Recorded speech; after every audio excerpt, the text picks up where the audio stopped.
Akokwa. I didn't hear the pa. Yes, of good one. Akokwa. Oze me ya branche. Ozo ya branche. William say me so na danjeza. Sure. Into you. Menua Poyando. Say anopai ka de kana waso go Ghana for nyina so. Cause some obeke kai no nyina na ka me akoye say ohunu say aban yi wo mu ani emwa Ghana for. Eno nti ne kra nyina ne say kebeya Ghana for ento aba entia eye NDC aban.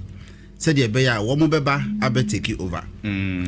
Light KuroYiMuNsem a o kan ho asabe. Right. As of late 2024. Okay. Mu free aban mu muja eka poly 70 billion Ghana cedis in the energy, sector. So 70 billion Ghana cedis na muja Osha Esla, seka omotimeji was around 45 billion Ghana cedis. Esla energy sector levy. Wamoji seka poly 45 billion Ghana cedis. Wamantimian yusu sa seka de bio antia eka womo eburugu ho. Atimi ahwenyankopo anim before leaving office. Bro saka pudo say 70 billion. Womo na mpeso obetua sa seka no. Etimo created this mess.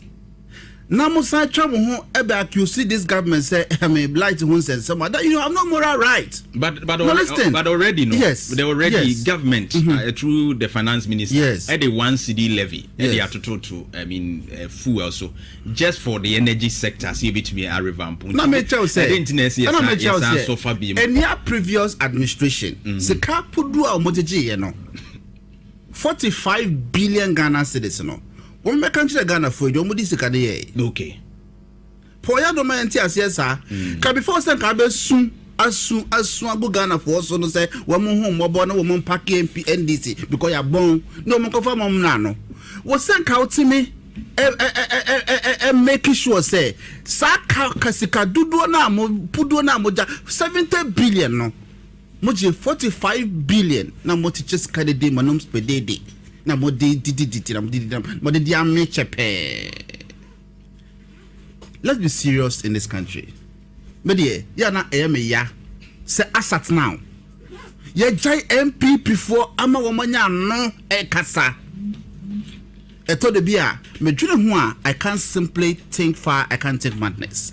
Because think ye shase ema womo aso sheshe a enka amontimi nya no mpono makasa wo krom ha na se mo na tumi kra mo yes and I'm tell say mo ba nyina mo se afede bi kra I am very convinced say ora be adwuma na se de esi konwa no na mewra wo hu ewo ho because said the normal say ko say otie MP before ya na buafu keke say de ekoso nyina say nya kro ne say krampo na eye say amamuo bi a ye de Ghana for Ghana share NPP nsa 8 good years brother na me boy ye de o mind Ghana share mo nsa. Welcome back. Otini say ya no who say Ghana ye fan hodie ho afahye no an yegusu Ghana bosome Ghana month enunti ena ye bonwum we ya na ye besua Ghana bakosem kakra ye ku ye chia eden ene wo ho de na ye besua de aba me ka say independence no ye nya no kwa it started from somewhere and ye sua ho ade kakra ede ba yegusu 69th Independence Day celebration ko so last weekend Friday no na KuroYiMuNsem nyina nsem we betwa gu ye nyina no kaye se ye free baby na beduru baby ye sanso wo baby ko na he ene ye kro enu nti na de bia na ye dede si ye betinya ko baby e hoye and that's much important for generation's sake. Mama nko amansanchi ame kwadwo bimreku na afi adwempa hene ho na bra bibia wo ko de nyame adom 6 March no ye ko maachi. Okay say o maachi bi na me maachi bi me gana ni. Okay, I see. Because abasa ko enum ba chiri ye dey say jani aje ho title ndino ye polish ye shoe anya agro kra shoe ne yiran na me wo combat bi da so wo kra me dia hye wo honom besi ne da bi me dia si honom na onkura abrem na wo hye combat na me di ani mu me pele sa ya so two futuro sa park ne so nyina ya me dia we can for krom dia no K University na ohun se mensin mu no sure na sa school for no be maachi ye kofi na nika kwa na me hwe omola no mu na lady ba ku na o maachi duru ba bi no ba ku odinanim no ko ba ku na odinanim no wonko no wa piena tiko obi o pele na oba nachi adi su ye ko ye ni kakra ya so they do chest out jai that's right in ice right ba military for no chire bi na no kraman ni salute na me oh yeah sure ade o yeso jai na efe we no an ma ohun eje ba but ese ye kai ho se ye ko ba bi de ho hia ma adwempa kwa ba adwempa ibi aboko tama nyame adom na so adom kakra eda oba de ase ne koye o nyame adom ekoye se oto kola musi ya na wakai me me wo fara ko na sa o de ye ni wo ko na de fa de chiri me de baba ni wo ko na o de ne de ye sa ne se koye me give some amount so hwemani me se ekoye ade jama no de wa no ekoye me ni PRO okay o ye PRO ese wo se ekoye na Osman no crash ese ekoye ejimi se Ghana ba ko se no so be de o de me nkomra ne koba me kire nsemi wa fa kakra ma in the next 7 minutes in here yo Kofi ma yema yetiefo nyina chibiem na ene eye dwoda na watwe foforo na yefiri ase ewo Ghana bosome ne mu na chese wobu enkompo no ene eye match de toso enkron ewo afimu na Ghana yenya yemfa ahodie no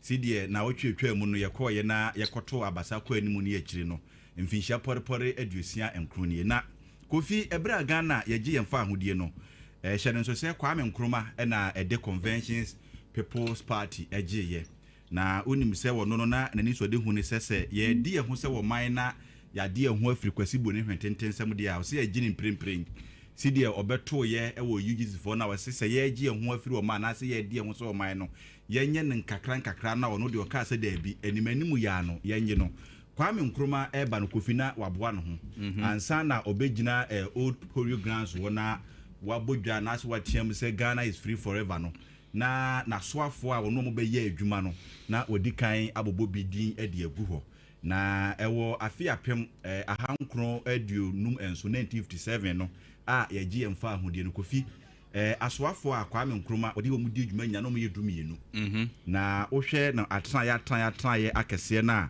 wo ye ehye na ebi eye adwadie yensi kasem ho yen ahobambo na yen krato ho etimekere finance trade and labor interior and justice atam ne bom na communication ni nyina so ade a wo hwe ye de si ho na mpanifo bobo mu de de ebia free mo hwe panyin a sa atam no na wo hwe yen sikasem so na agbagere gbedema wono ne pani a Kwame Nkrumah bo ne din se wo mbehwe na wombe toto yensikasem emfama ye entino se ye hwe sa atamafi apema hankron aduonum nso ye de asoafo edumienu na ebu wo man so hwe empuntu a in the short possible time no wo man timinya ya na utimu se Kofi eso ye ni chense ne ya ye de ebi ko 120 ne bia ba 60 eso still na ye wiawia ewo empuntu mu no entiene ewo yen Ghana makosi na de ba ko me da twetrim ni se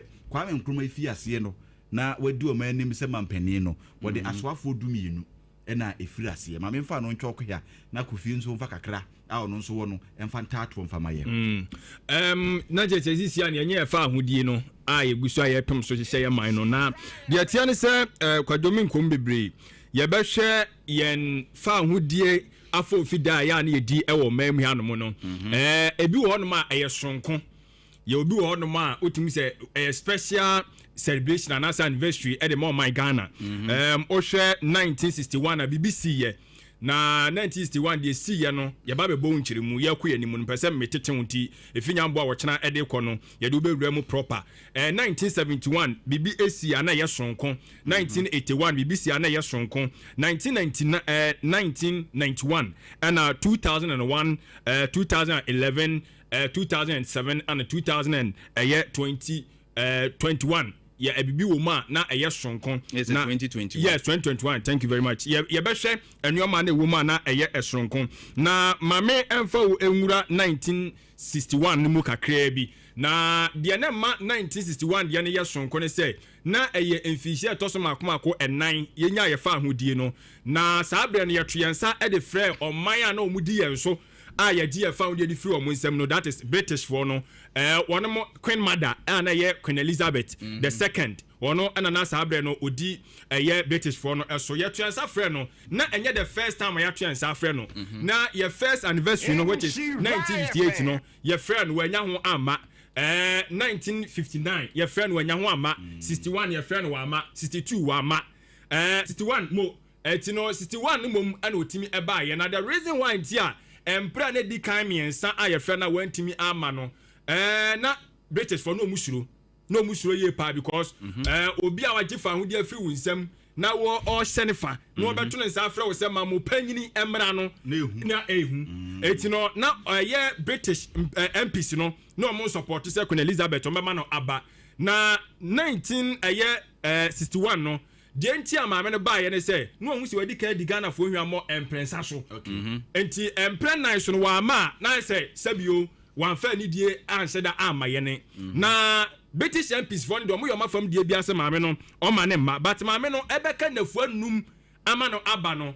British for no esoma bomb eba Ghana se me de emehwa ha topa yes omo soma topa ye mo se emra Ghana in fact no mo target no eye osade for Dr. Kwame Nkrumah no mo person mo test no ehunu se maame no ba na wo ba no inso apa se bibi boni bi emesi akire enti bombo aba happen bombo aba Ghana pen in fact Accra na nyame adom eba ye na mediawu yeah amediawu obia na o save okay enti after 5 days no na Queen Elizabeth ye se obeba upon de besi bia no ebeba do omunim Nkrumah ni so adehunu se opese bi ma o kabom na wo mo de o mo de but ni nyina mu no be sacrifice na waba and in fact maame no eba ye no na eye ni kasem na ya ade a chese ya hoaho a wo hwe osegbo ene efel kwan so a ye gi no na afi no British MPs for no man no more and support so me maame no aba no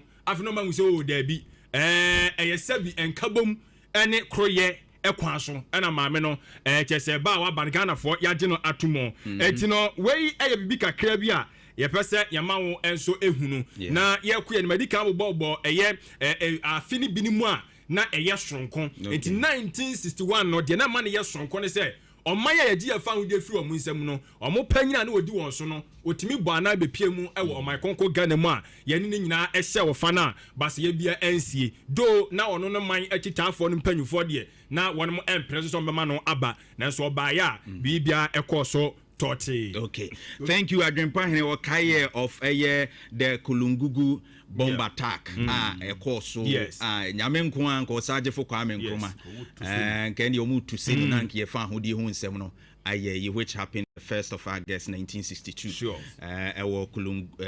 Kulungugu in the Upper East region okay Adwempa yedamwase nti nyame adoma china so yede foforo betwa so abusua won nsem wo muti ya abusua de kakra Ghana ho abakosem kakra na yede afam me ba yisi ya de aka chiri no edoso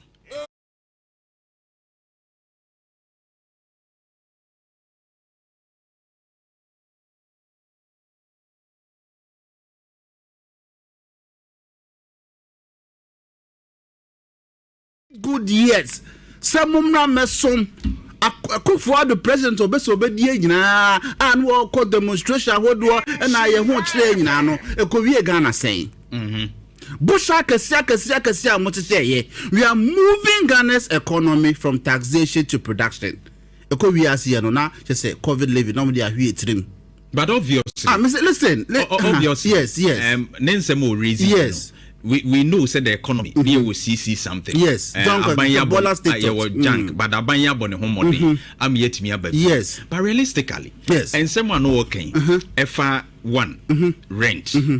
Any other staffs electricity who are working. They are real issues. I think we should be looking at how to handle them. The electricity matter. I mean the PURC have become one that. I mean, this could be technical issue. I correct it because no normal. Obi complaining. No, they're talking about the increment. Yeah. I mean the percentage increment of what of electricity. PURC. I think the 9% and 15%. Oh, no, percentage. That's what I mean, we were in this country to make picture 28% under certain governments. Yeah, that so it's normal. It's normal. I mean, upon all this IMF conditionality, IMF. One of part of their conditions. Say unto two mrano. So what sa agreement here. Now fi 82 man. Wako chow and I'm so person obedio my ebe scam that Ghana for ntino. Was it? Yeah, bre. I think the Ghana for are becoming so discerning. The MPP for politics now they are way beyond that. Right now, because the IMF conditionality, yes. Your utility, the government has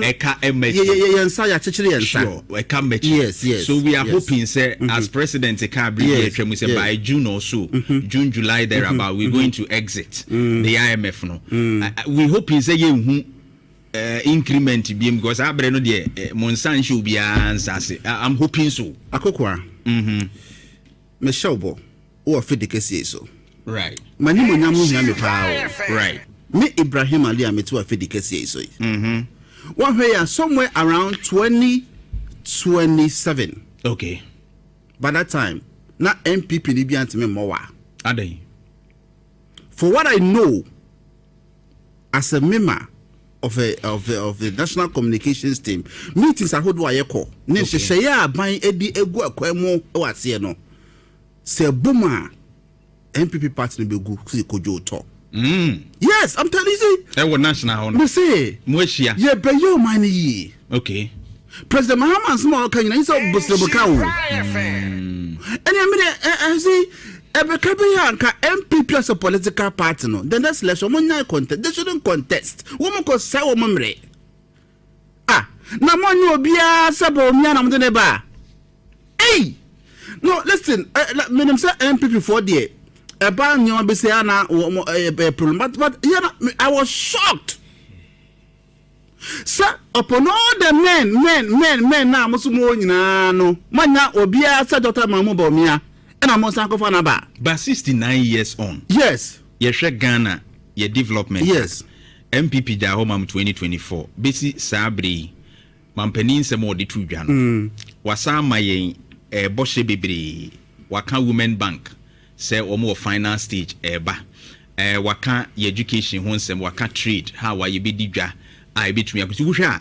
Akwa to say all my hopes. And now in Nkasa any munina no I say or may need that one but the expectations of Ghanaians yes so far on corruption on I mean the prices of a normal cost said yes and some more kind no saying na because and very serious issues.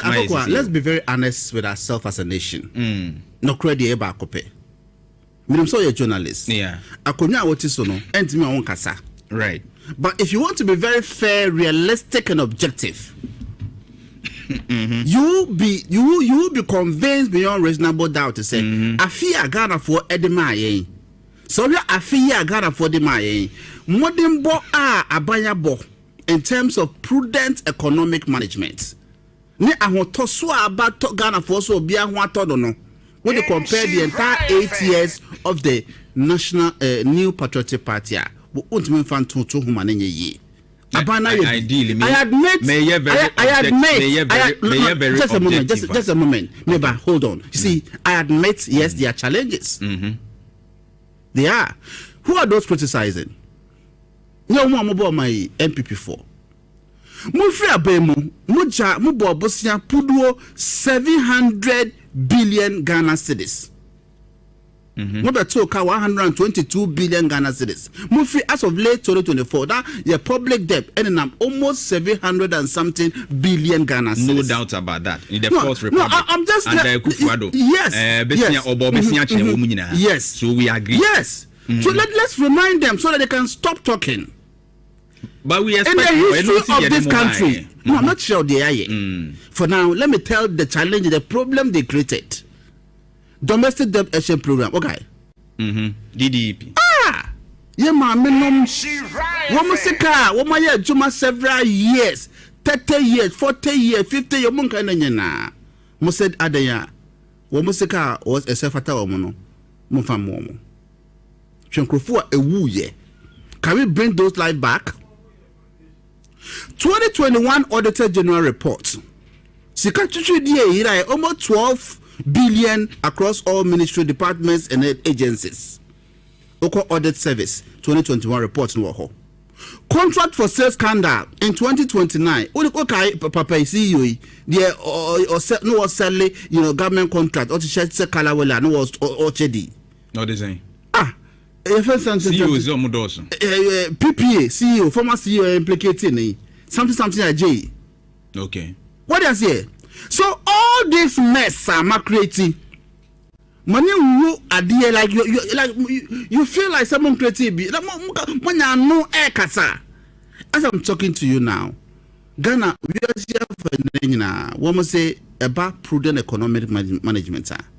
Ghana we Ghana say change. And now no kasa akwa. But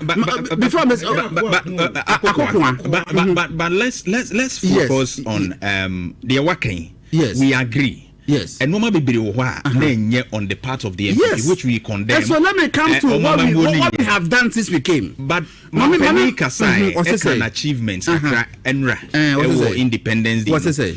He talked about resetting and normal Omaye. They say one. He talked about 24-hour economy. Or yes, factually, yes. Policy amoka asemo de beba. Yes.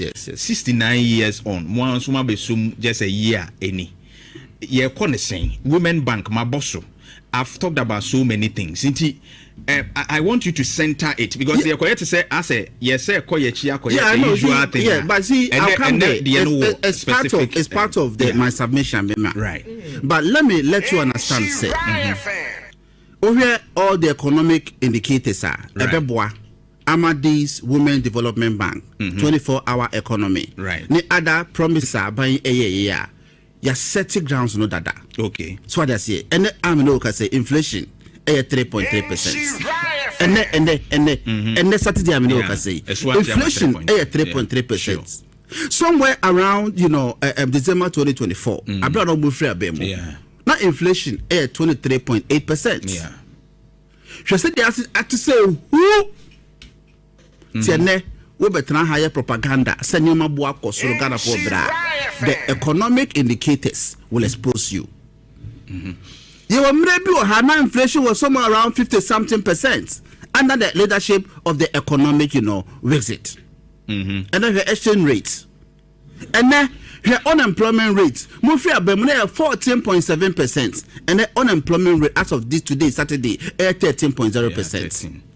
What did I say? So, Fapemo, President Oman, the State of the Nation address, what catching a Ghana phone and I say, they say 24-hour economy, so much here to be okay. And will rule, this policy out. And I know man, I promise yes, said the Bebano, you be new man, be I'm a man day, and a BI day. Aye. Timothy Ghana for Sir NDC, Enya Krana, Nanya MPP. Yeah, boy, a home day. A woman said there are challenges, but I don't think, sir. Challenges are currently alternative, which is the MPP.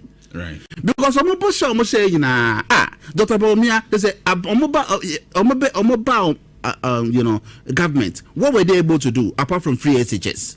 Oh, I'm asking you. Oh, so Akwan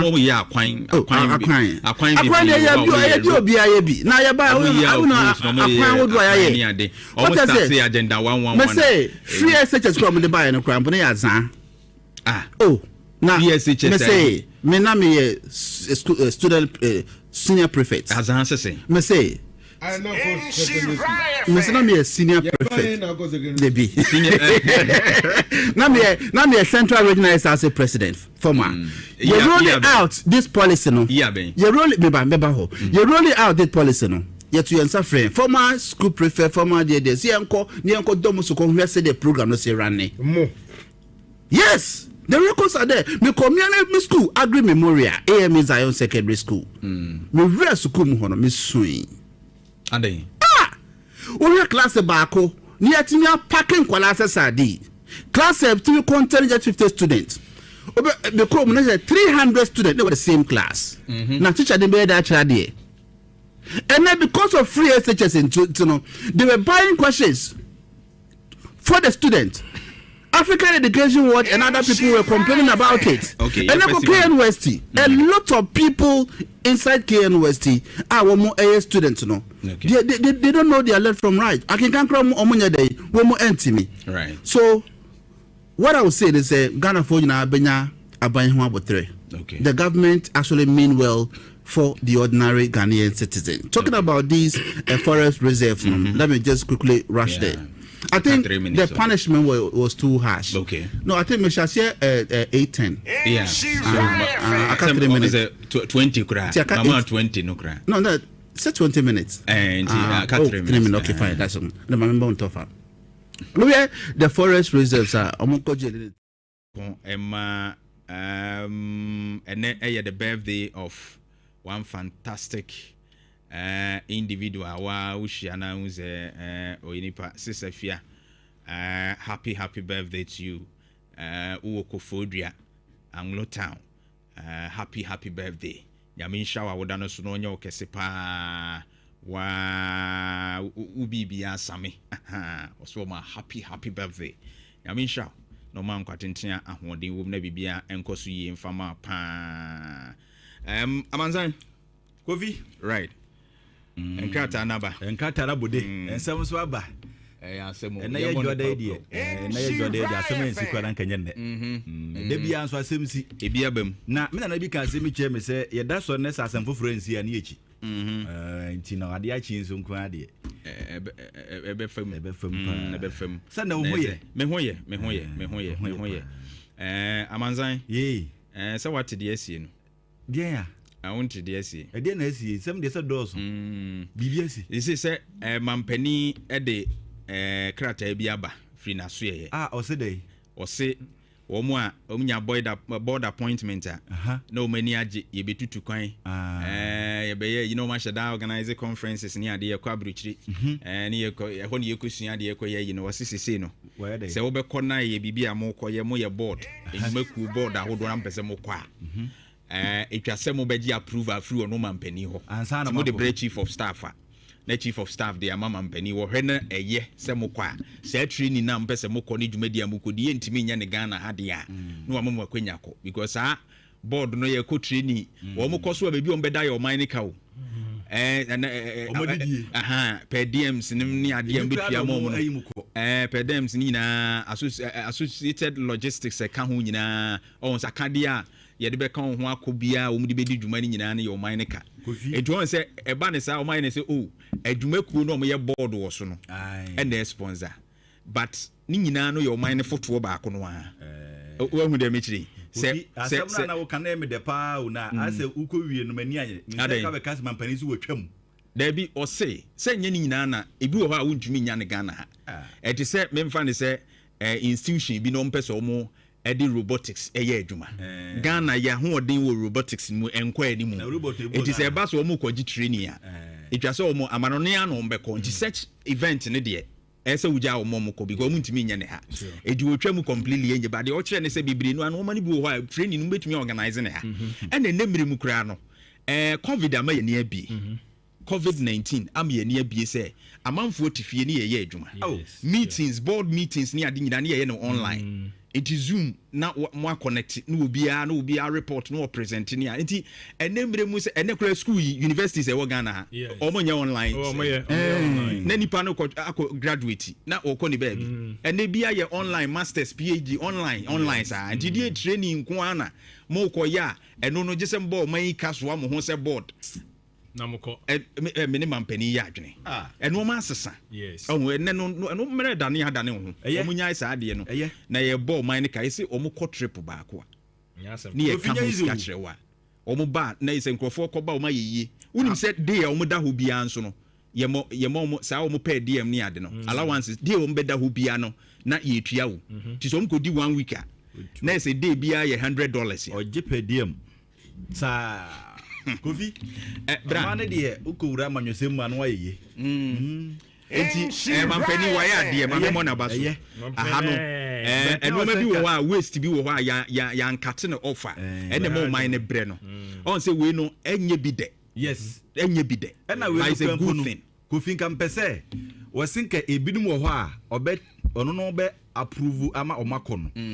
Won specify ni padodo a be mo akọ ebia o mo board we no enipa 3 pen and person omukọ sa meeting no inse senka ye jama se fa nipa 10 kọ no na ka nipa 3 ye twa so na ka 3 ne kọ omo ba na ya eti achi no omo be kire yen kebeboa no suwum on fan hye mu nka ho na ACP Kofi ebla ne kọ ma yentin sinsem ne mu abusuafo bra Facebook ne be hwe nkrata ne mu bi na ye kan na won so okenkan ebisa na ye de pem ekoyanim ede ye dwoada match de toso enkono wa fimpi na be di akire aduonu ensiam anopai edi ameje so amansa nyina acha me kwadwo be mreku mene adwen pa hene Kofi mensa adwen papa na papa ni wani kan na mafa daily graphic de obo krata no wase wono de nokre trodo na wode nante enti no ensama wode agumu ewa anim ha no edoso pa na akase be miensa na anopai meka ho asem wa ha na mahu sesoafo no na hwe yama no ho nsem eso wa ha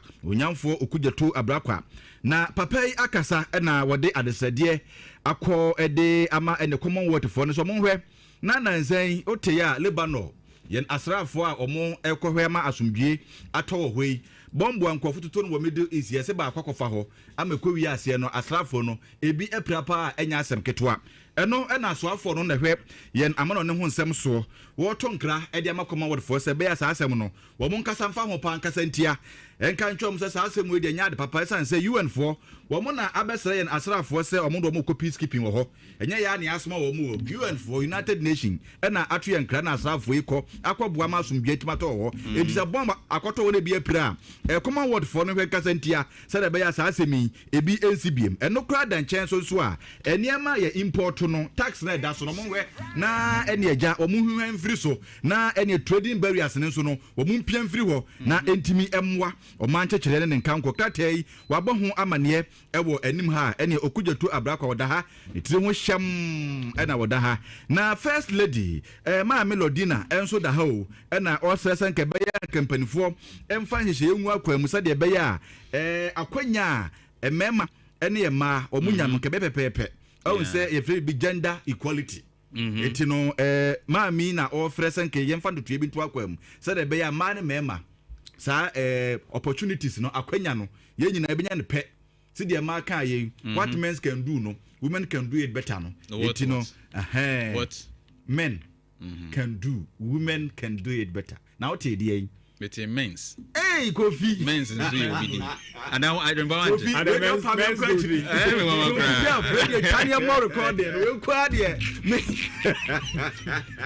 yeah can't have men to be Kofi to aso oh say nya wonko nya me nko say men's say normal there be ana no media ampa mo adwuma against so I say problem and your honor well who this you know and your honor and about kubi so kwa gentleman man want ladies and gentlemen hey urade on the see congratulations ya o enye izi Kofi mi nka bi be ye na say eno de eye mewie krata ya ka be si ye tiefo mo am nkofa daily graphic am ngem gadi aka nga o mun kadi aka ya say mens mens mbacho to go do a in she right kadi aka nto afu me go fitu aso abisa from ya traso daily guide da bokata na me do edroom wey na o say Ghana for apede da bokata o de na se bedwani o ginam de ma de hia won mo ewo ofanse ayire bia ba to mpesua so owura okwadwo opon kromanfo nyini e de aba na wo tre se Ghana for so mu bu atan a ho sa mamu no se kwasoa no mdo mani di akira no mo sesene oma aya no mo mfa ho se o yesi inflation ena ne oma no se de bo no huri kwa animu no ena agina ena aba oso nyam na Ghana for de ya adwuma o de Ghana for de ya adwuma ne se wo ma se trem se na se betie ye wo ma se trem cost of living wo ma se trem ne se na se tie no ena mo hwe so edibu atan eti no edi ndisi for ntena ho no mo ni se inflation aba form na aba form no mfa mbo mo safo hene wo kromia eda ni duru ho a omo mbete omo samia eti anu wasem enso ewa ha na enu achi owura Emmanuel Kwame na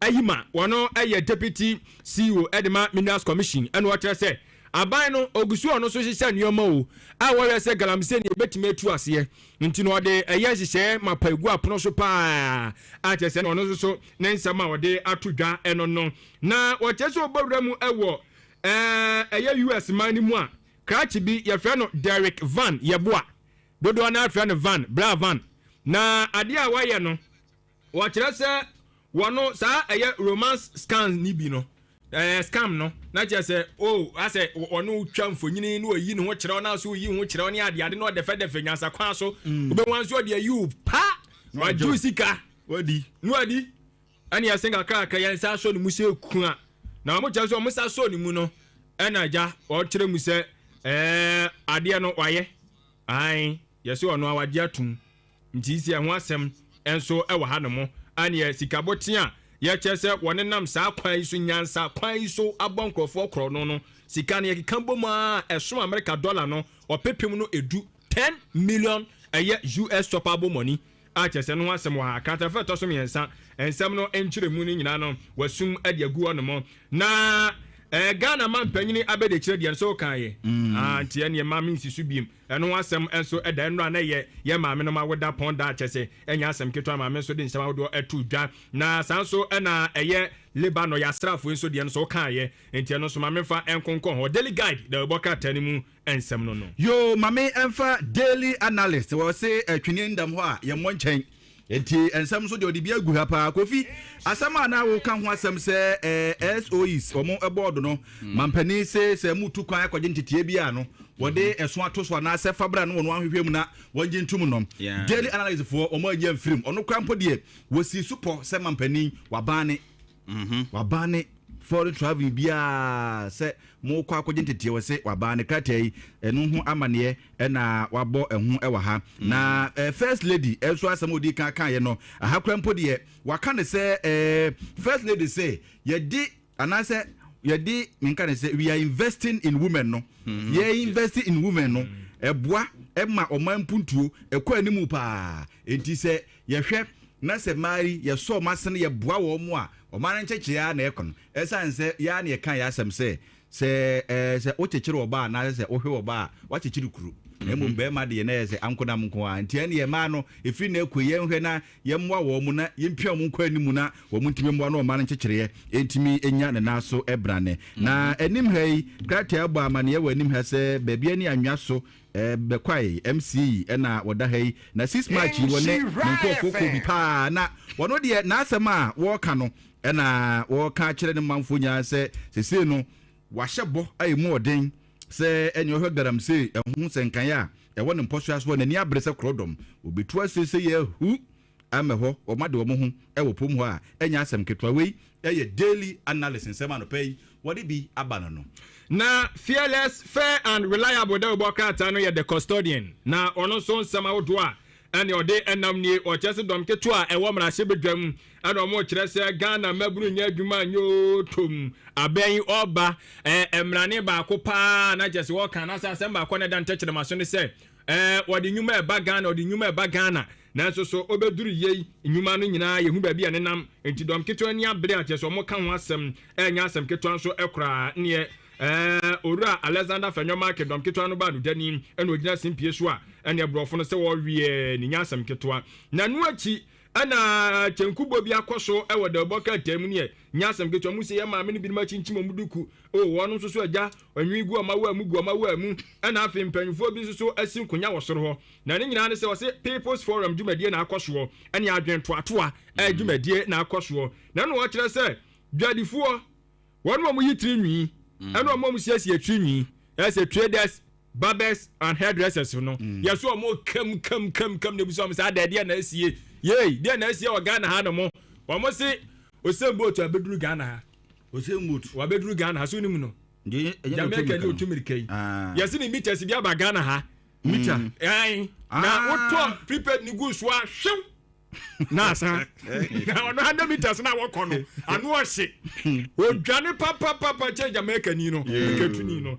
Eti ama mo kempa kira esra ban so mo sra ban ompa na chawa sabitas ne de omompe you system manimu yayi na ha adwene eguamu nyuma a chese ne no ho asem so e wa ha no mo na people's forum miracles aboaje leading ento mu bisa manfo no nsem yes na omu di bia todwa se bills ne ha wo mo se ha wo mu dodo ai wo be ye adwuma ne be wi na da kwakoto enkanea Miti abanti bi wase light bill nti crazy we jaya uchi taxi.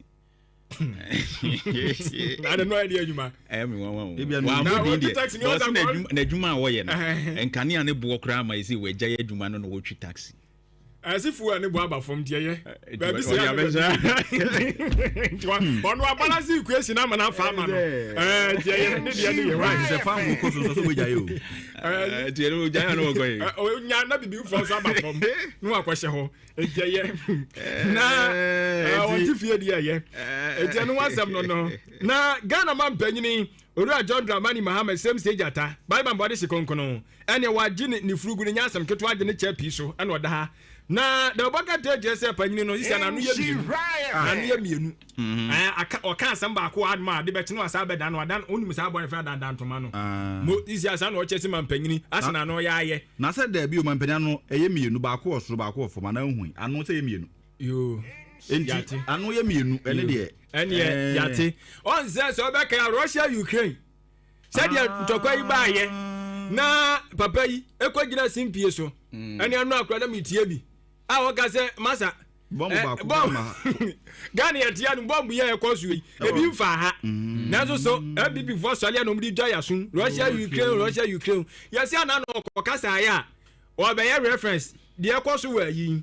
ya kan say Israel ne Iran no wo de ba be ye mfa to ho na mo se hwe na mo se kache ada ulevi kache una wada ugina wa se Russia ne phone tokwa no bomb ba ko be to Ghana kache enti eni kwan se kan ye na midi isi dia bomb bia beto ha jo na ga se Ghana for you fi asem say de o kache na no no bomb bia beto ha na and only a problem with politicians urade Chama General no. Chama General no. Ejuma wura ba. Super man. Enti asema akata ne kan de. O se papa na no ya ye mienu. Tia na no ya fa kwose Russia Ukraine ne. Ye mfa nche. Iran ne Israel man nye ye da. So mo ka kire no. Se wo di tape ni da ho. O ye ya betu ato so. No ma ba kire no. Omo woni nim na inyampu ni so de no. Nyampu le. Eno de. Eno de na si nko a. Kada ya do ma betu so bo acha na mo do be say yes. Etia no so wasam e wa hanum anope na o chese ono o kan ye kra won ti ase. Na si na. Na si na. O si anu de ye ni jase. Asemo. Ya se ma banyini be ko eye South Korea na e won so akwa hwe said ya be ye ne o manyon kofa ne be hye kena na mu bia ye ne aman ye de boabo ye ho no ye tima hwa ama na koso toti tie nso asem e wa hanom the custodian da mi fa free mu no kwadu ofi ebre na so jetu ato na yi Holy TV ne FM4 news editor oti na ene ne ba woda okay otani e osei tutu Boaten wanya mfinhia no enan ye ne den okay na oku school wa Adom Baptist International School behina se wase ne papa ne maami ne busuafo ni nyina se otani Nyankopon hira na wanya wo kese pa happy birthday enko ema no ti Kofi ya ka de maami se family ntwamai nti ene enso eye John Kwame Diodu dodo na friend say John Achimangwa Beja South MPP first vice chairman. Okay. I was also first secretary in the constituency and then I would that. And you know, yaman happy birthday son kokra anti say John. Nyankopon sha na onko so anti nanim and so emfa nchira. Enti no so nim koka. Right. So nim koka. Koka dia he. Chema ode no ho kwaku apia.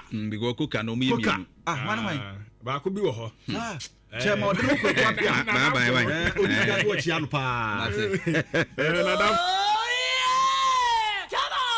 Isra 104.5 Eja tiato ye kanu se de tie na fede anim osoro nim akoko atena se Eja tiato ye kanu se de tie na fede anim osoro nim akoko atena se I wish you all the best. Thank you very much. Don't talk, but you have handled the situation perfectly. Thank you very much. Very sensible, very sensible questions. Thank you. On top of issues, knowledgeable, very interesting. Thank you. A great social person. Thank you. What is your name? Barima Kofi Dawson. Barima Kofi Dawson. Yeah. Bravo. God bless you. Thank I you wish you all very the much. best. Thank you very much. For a very long time, me radio anopa representation no yes so relaxed. Wow. Me anopa the way I always say left LPMs no. I can be big to become 100%. I don't become the best breakfast presenter in the whole of Ghana. Thank you very much. I have enjoyed the way you were lifting the LPM and it was so relaxed. Wow. Thank you. Thank you very much.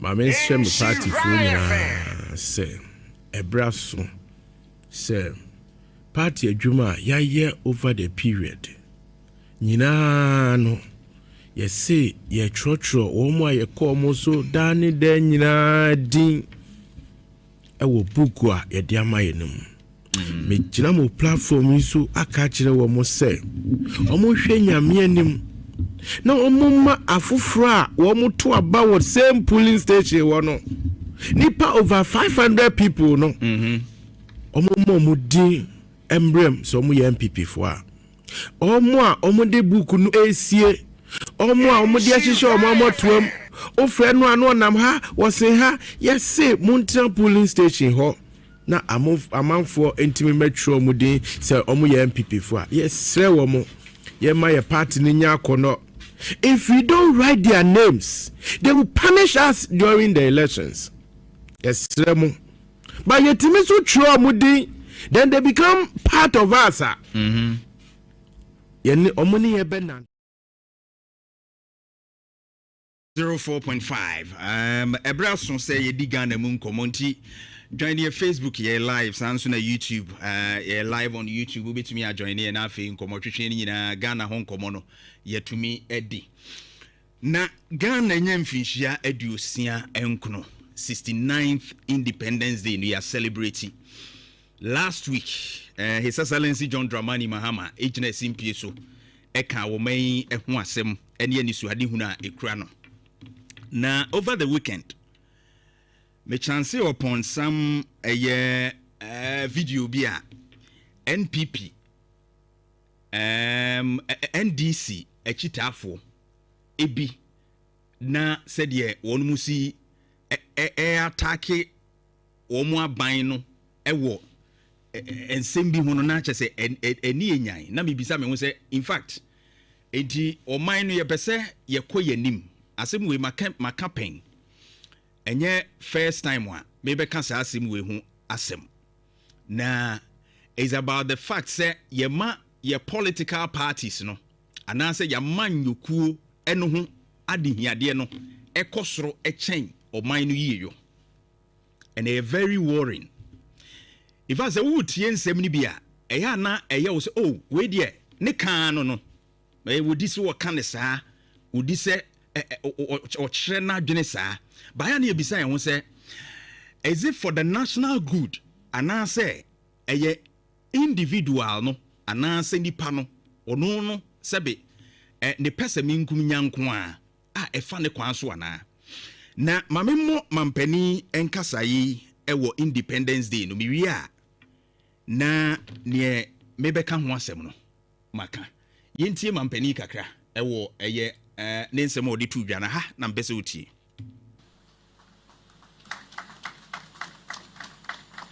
And a Ghana where education is accessible and empowering. A Ghana where healthcare is affordable and accessible. A Ghana with world-class infrastructure.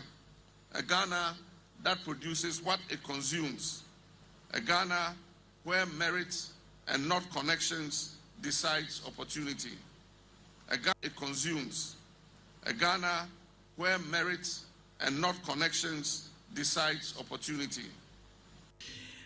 Mebese utie mampani asemina ne mampani kan nyina ne se yebese yenya wo man a enka yapomuden ho nsem enoma bekoyie yesuku sem noma bekoyie o man a ye de yebedie na o man a sebe ne osefata ena onya akwanya eye bibi de boa wo man no enye te se bia obi nim obi ye connected nti ena su wonya mampani asemini.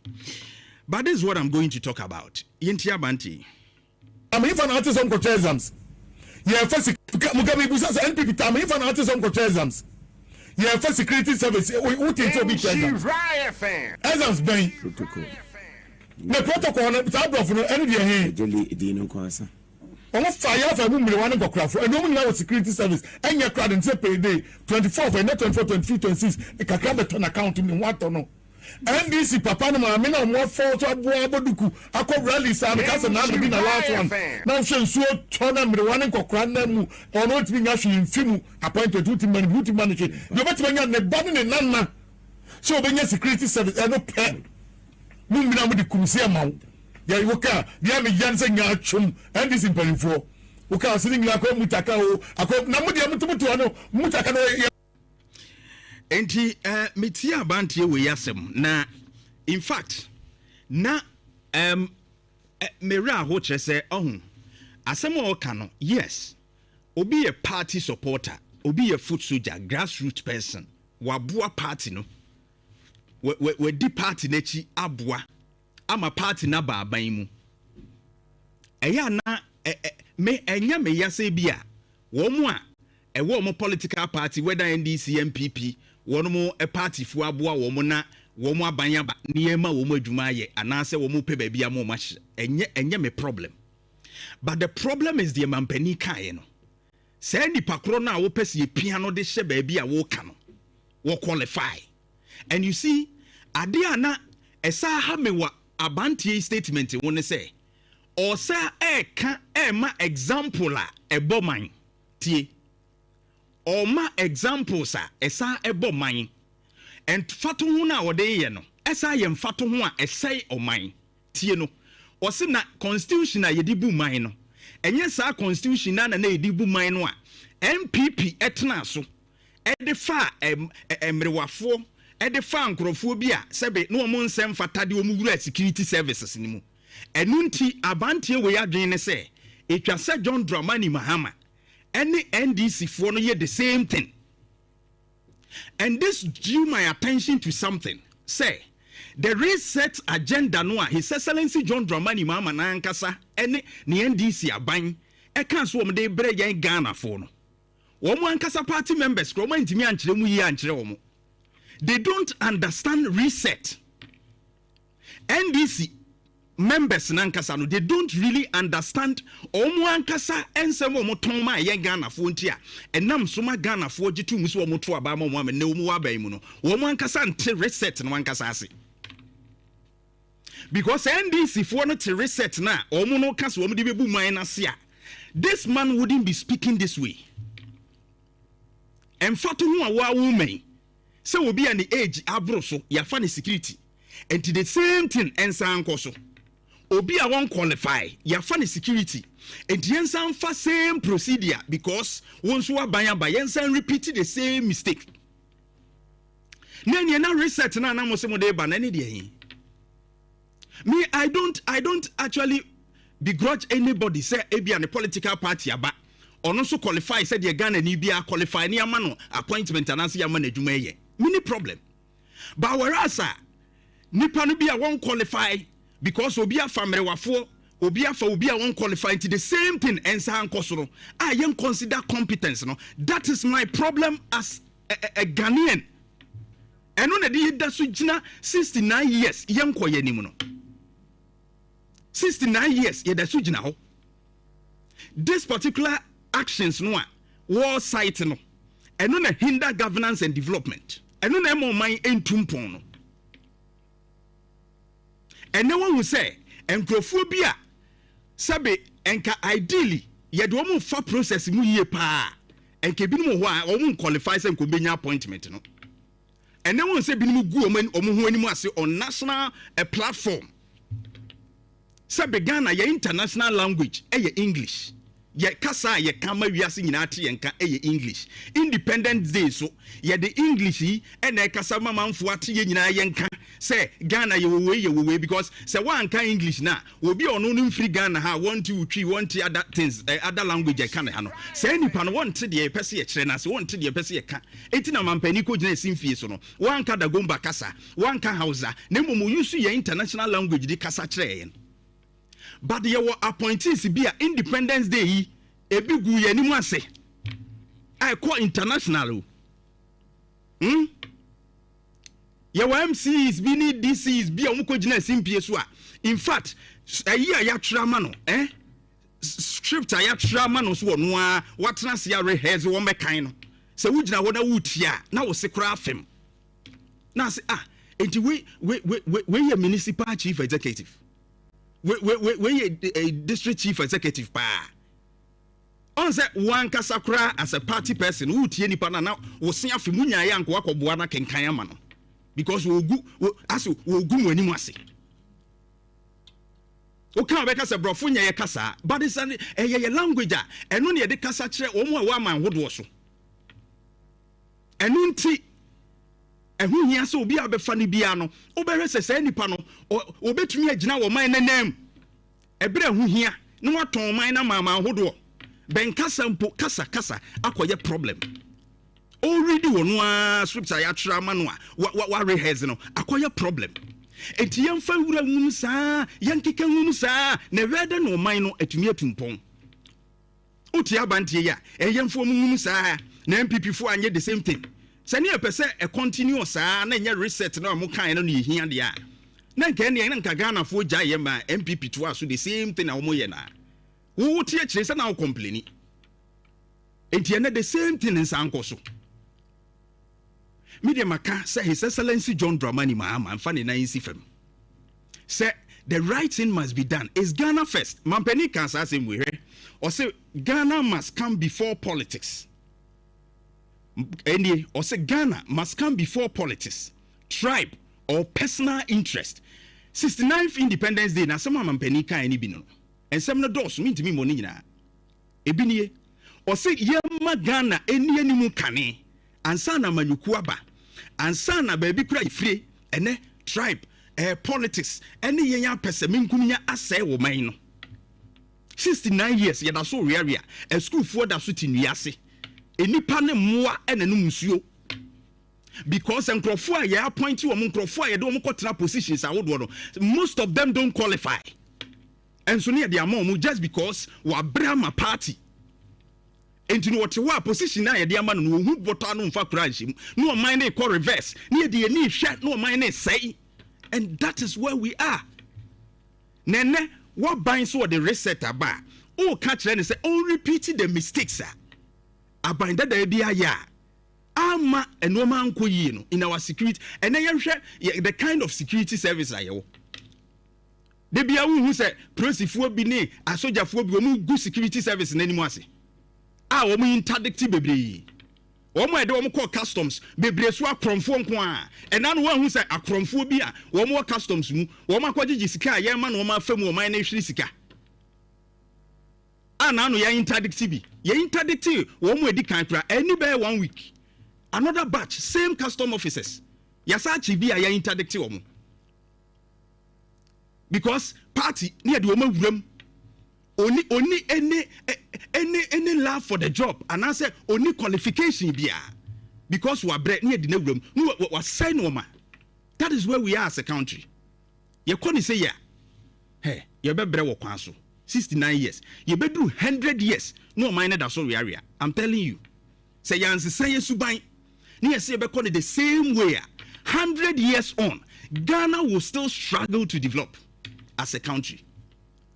But I will make we actually His Excellency John Dramani Mahama. Be firm. This is your legacy term. May obi or qualify. Mu recruit no more money we are any problem. But say we will be advice you say. Fagum said ye kane no net ye no de. Mr. President. Hweni ye na de asembeba. Insha 104.5. Ebusia meba. Isra 104.5 na motivation omunya no enyina no ye campaign ho no ensem so amonso amanyofo amudi animu mu kan bi campaign grounds wo no promises amode ma grassroots no eno nso ka ho utie ayi akamba during campaign na ti asem bi o kan wa ha na bosha ba ko amele be ma mo branch amo ha yi e ma ba wa ne pe so NDC winning elections 2020, inshallah. Obi, uko now go pet one of the side of our certificate bar, uko upon us.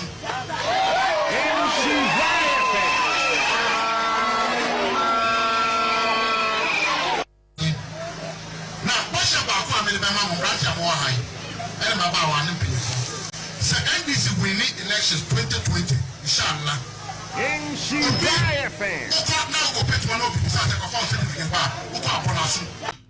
We are 2020 dear some of the promises are omudema. Okona okopa appointment na akone nipa no was wo mfiwa. We NDC support abonasun.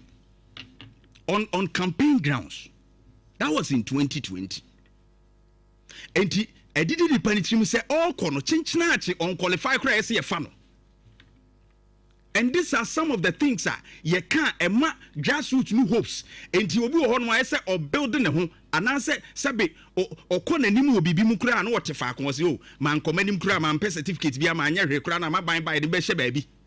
No, what you want the real event, no ebonwa. Nani pano edia bufuno or can we namoso a mamo pressure because of the promises of mama. And as I repeat, say, some of the NDC people now mukrano mukam mo the reset agenda by you don't understand the reset agenda. Ye reset Ghana must be reset. Young corners are second, and it's very much important. 69 years. Yeah, that's all area. Edieni. Oh yeah! Come on! Isra 104.5 All right, Insha 104.5. Na ade bi nso akoso a me pese oba Facebook na behwe ade. Police ni bi nyame nko a se nyame amfafia around Tafo area ho. Na nka de omo ye no ani edin. Bra behwe ade.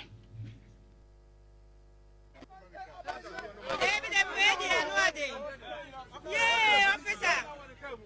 Oh.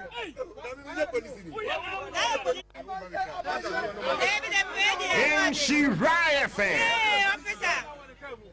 Oh.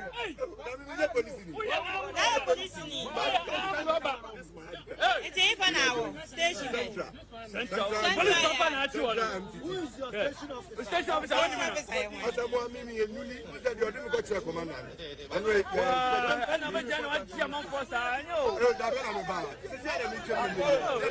And she riot fan.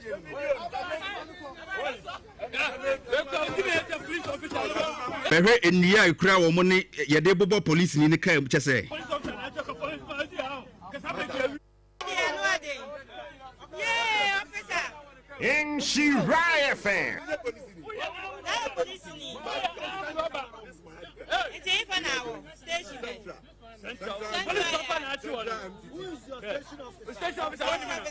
Jeff, screen for me.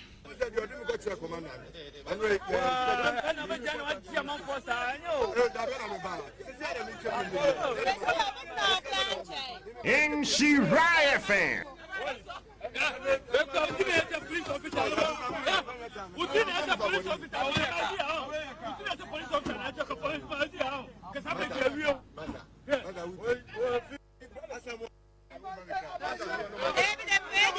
And she riot fan.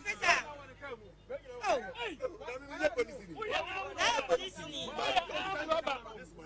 It's even now. Station. Nipa no aye bold cry in the ID card, but they are still ready to beat him up.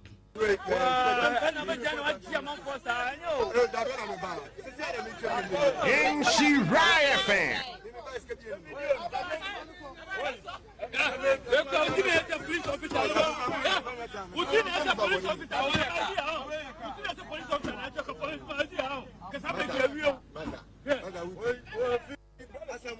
Enti we police officer bia Sitafuni road ho ena okogina akwa no so ana oye nti ne hu se papa no gina ne nche na o she black white top any black wasro no so ye police ni ena waba be arrest police ni ya o she uniform yi but na me follow situation we kakra event we na ne wo mu ni say some of the comments we were seeing under this particular way no chere say sa police ni we omo transfer ne ba ye nche and wonu begina akwa ho an wodi say adwuma no and Jeff put it down for me. I'll say na Yamba Unu Gordon or say I know this guy who had worked in Nadoli police station and Chelen Kwame or say I know this police officer from Upper West Wa. He's a genuine officer ni Madam Risky Jonas as a chief inspector na yina ebono. It seems that a lot of people know him as police officer but oba hanenche ena okogina kwa ho ye adwuma bebre fin say we fake police officer and wo hwe ma ene enua wo mde abegina ne nchen se nko mo de ebu no a and that is why the other police officer ne ba ye say so wa megiram na wa nso ni mu anye so wa arrest na wa hwe ya no wa hwehwe mu yi a ahwe on belle nche na kuno and you see these things koso ohun instant justice as ye chi obi a ho na ye pese ye brim no kuno ye brim no mabi ko nani ye de mra hye ye nsem na ya bo no se bi nko nani no this thing must stop saade no emra wo krumu ha a ye de mra eye adwuma emra wo krumu ha ye de ye adwuma and edinti na say what you obi no aye bone a I agree there's a law backing citizens arrest say bia wo ye citizen obetimi achi obi a ebia osusu odi abonefosem Criminal and Other Offences Procedure Act 1960 ubetumi achi section 12 and section 14 ma ho kwan say ubetumi achi say nipa kro ba wo chi ni wi a ujai ne ma police wan kase buno saade we kura ya prosifo ni bi edi honfo wakochi obi a handcuff gu ni nsakura no no wo say buno ka ho just because ye kire ni bibi and it's wrong. Yenya saade no instant justice no ebe wi ase ne bia say nipa krokra no ye innocent ne abu na wi wote de abante ba akokan wo se senka magazine anka we ye wi no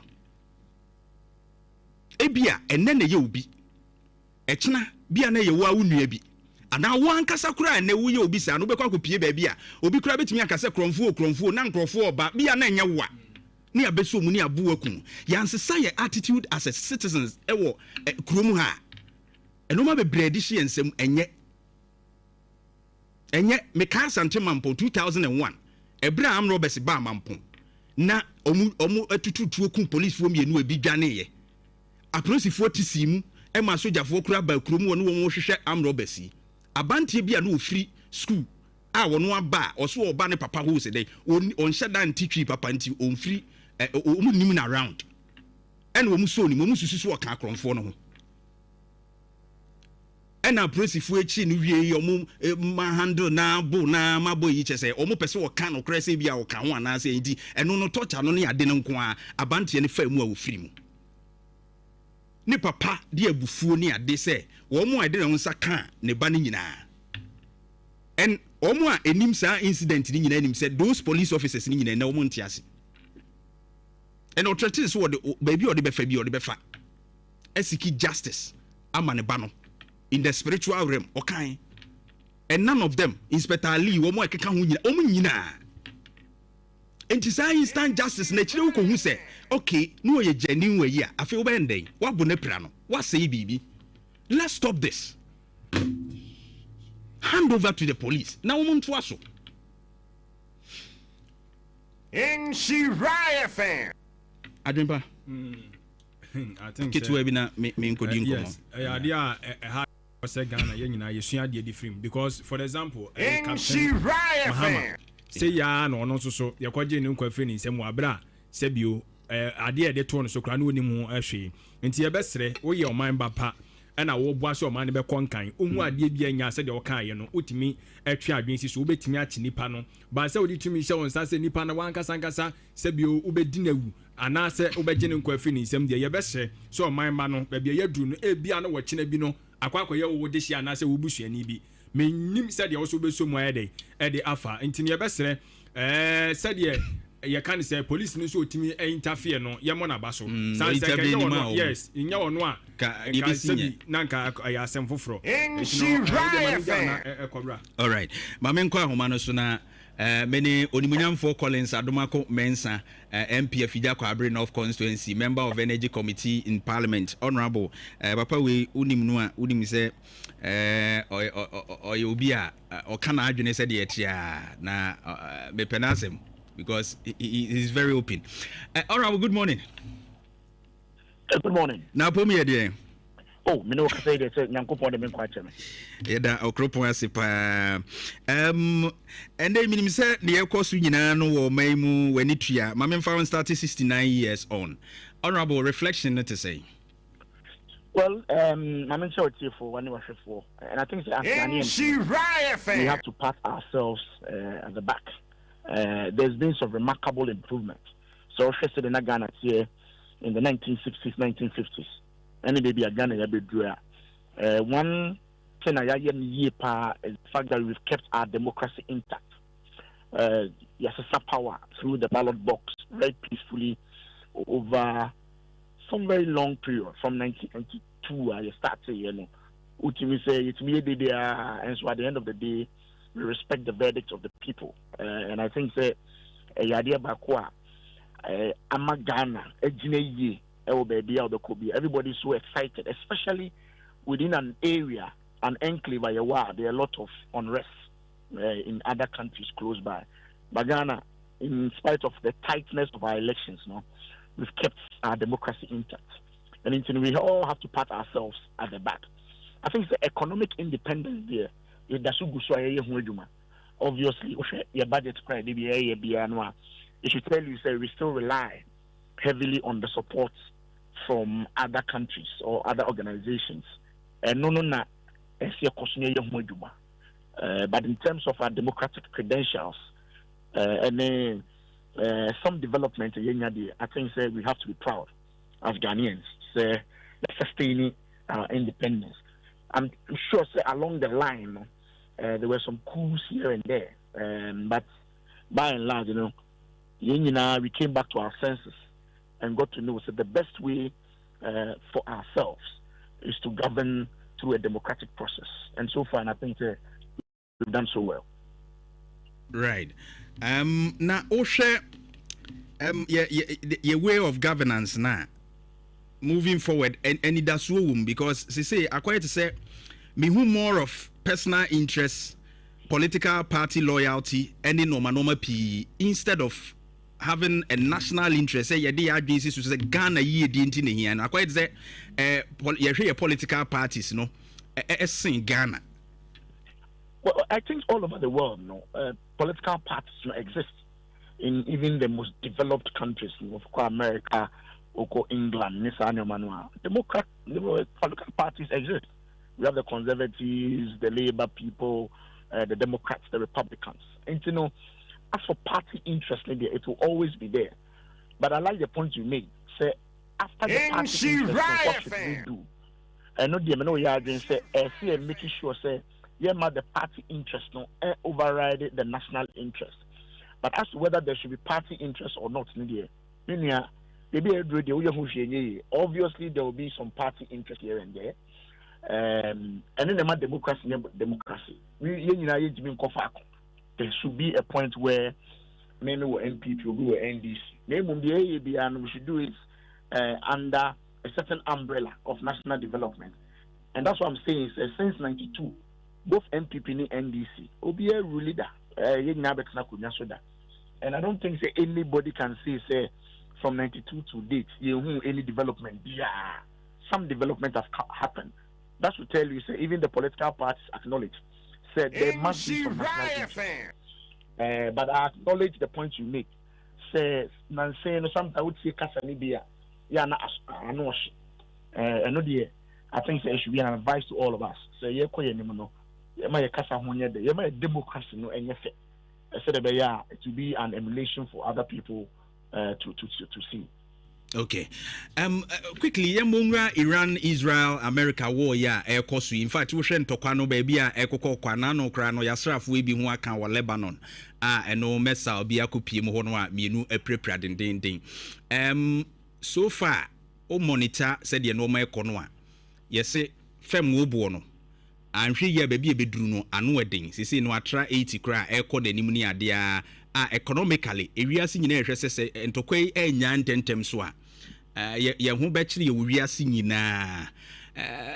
Ya can't or you know who here pa because the influence no maybe minim momo parliament energy committee so ya when it does will be way him. Well, me sure so what check crude prices no at Kakra. Me no can say at 100. Hey, just 3 days, Beno. Oh, at $100, and it was anticipated, say. Better, the longer the war continues, the more it becomes expensive. Now, it's a very simple process. Wow. The Middle East, for the they are the major oil producing countries. Saudi Arabia, Oman, Iran, for Ankasa. They are very huge. I mean, their economies ride on oil. Oko UAE, Dubai, money there now. That is what they run their economies on. Now, unfortunately, because of Ntokwanintino, what's here will be from the Strait of Hormuz. A ship now loading most of the oil, no, Ecofa. Yeah. Now that place has been blocked. Now any day the place is blocked. What it means is 20 million barrels of crude oil is short on the market. And when it happened that way, we realized it's OPEC increase your production. Unfortunately, OPEC cannot meet the decline. They cannot produce as much to take care of the shortage. And the crude will continue to go up. The price of crude will continue to go up. I know it's a big worry, especially for next importers of refined products. It's a big worry for us. Now, many MP for Wakasa, Omuba meeting, they assured us about last week, say, it will be about 5 to 7 weeks of fuel in our tanks in Ghana. So say 1 week. So technically, you have another 6 weeks or another 4 weeks in Aka. Now, the more it continues, don't forget, Ghana, most of your oil now, your crude refined products, in free Iran. However, they be a coffee free. They also get some of them from those Middle East countries. And because those areas are under threat, so Ubikra will be as of now on ton, those begin to hoard. In fact, just yesterday, we read from Dangote, or more refinery, they've sent a communique, say nobody should load. Although they refine, they are not loading into the What it means, they say, they are anticipating an increment in prices in the next pricing window. And a typical business person, the always see an on ton, hoping say he will take advantage of the next window. So the challenge now is that the supply now maybe a supply will be a challenge. And that is where the prices will begin to hit us very, very hard. In fact, the next pricing window, which will happen, I think, in the next week, we should expect a very major jump. In fact, we are anticipating say a better 15 to 17 cities. Per liter? From absolutely. Wow. Yes. And that because the price almost build up now. They use the price of the crude oil as a key component. Ghana tried the Nyamiadom abina idea with inflation and exchange rate. And exchange rate is a key component in the calculation. So you can imagine exchange rate and we are in very, very big trouble. Wow. Now they say you're too crude. And now me checking out over there 180,000 barrels near the per day near the your refinery no per my checks no na yetimi between 45,000 they're about to be 50, almost 50. But your consumption also was your up to be 60 something thousand per barrels per day. Yentimi your crude na say a dose one ki betimi a refining year man aboy. How long will it take say you be establish additional refinery aka to any century ho na yetimi aboy? Currently the question is a more long-term solution. Right. So, because you see, I say the refinery, that's another 5 years. 5 years, but 6 years. Currently, yes. Okay, so build a whole refinery. Right. Then it took him more than sometimes 7 to 10 years or so. Wow. So it's not an immediate solution to the problem we also see here. Now, as I say, sent you ne tour. Don't forget the tour. See, no, I started production. Yeah. And you know the oil and can undo full capacity. Now I'm told that what Central can do and what Paul can do now can only take care of 50% of our needs. And we we still have to go to the international market to buy. Right. Now Central money or money, they also work with the international price. Or a private company, and Central no okoto raw crude no be refining. Okoto he goes to buy it at that market price. Oil companies now Ghana now can want some. Say it's a Paulo Cracker said they will produce in your demand Ghana. He will sell to Ghana at the $100 per barrel. Locally? Oh, yes, that's what they sell it at international price. The only advantage that will be locally, they say, so the freight cost is high. Okay. It is a year with Temadia, that freight cost will be reduced, which can lead to a reduction. Okay. And that's what the international price is. They will sell to you at the international price. They will not sell to you at a local price. We don't have local price in that international oil business. Wow. They all deal with the Brent crude, NSR prices now. That's what they do.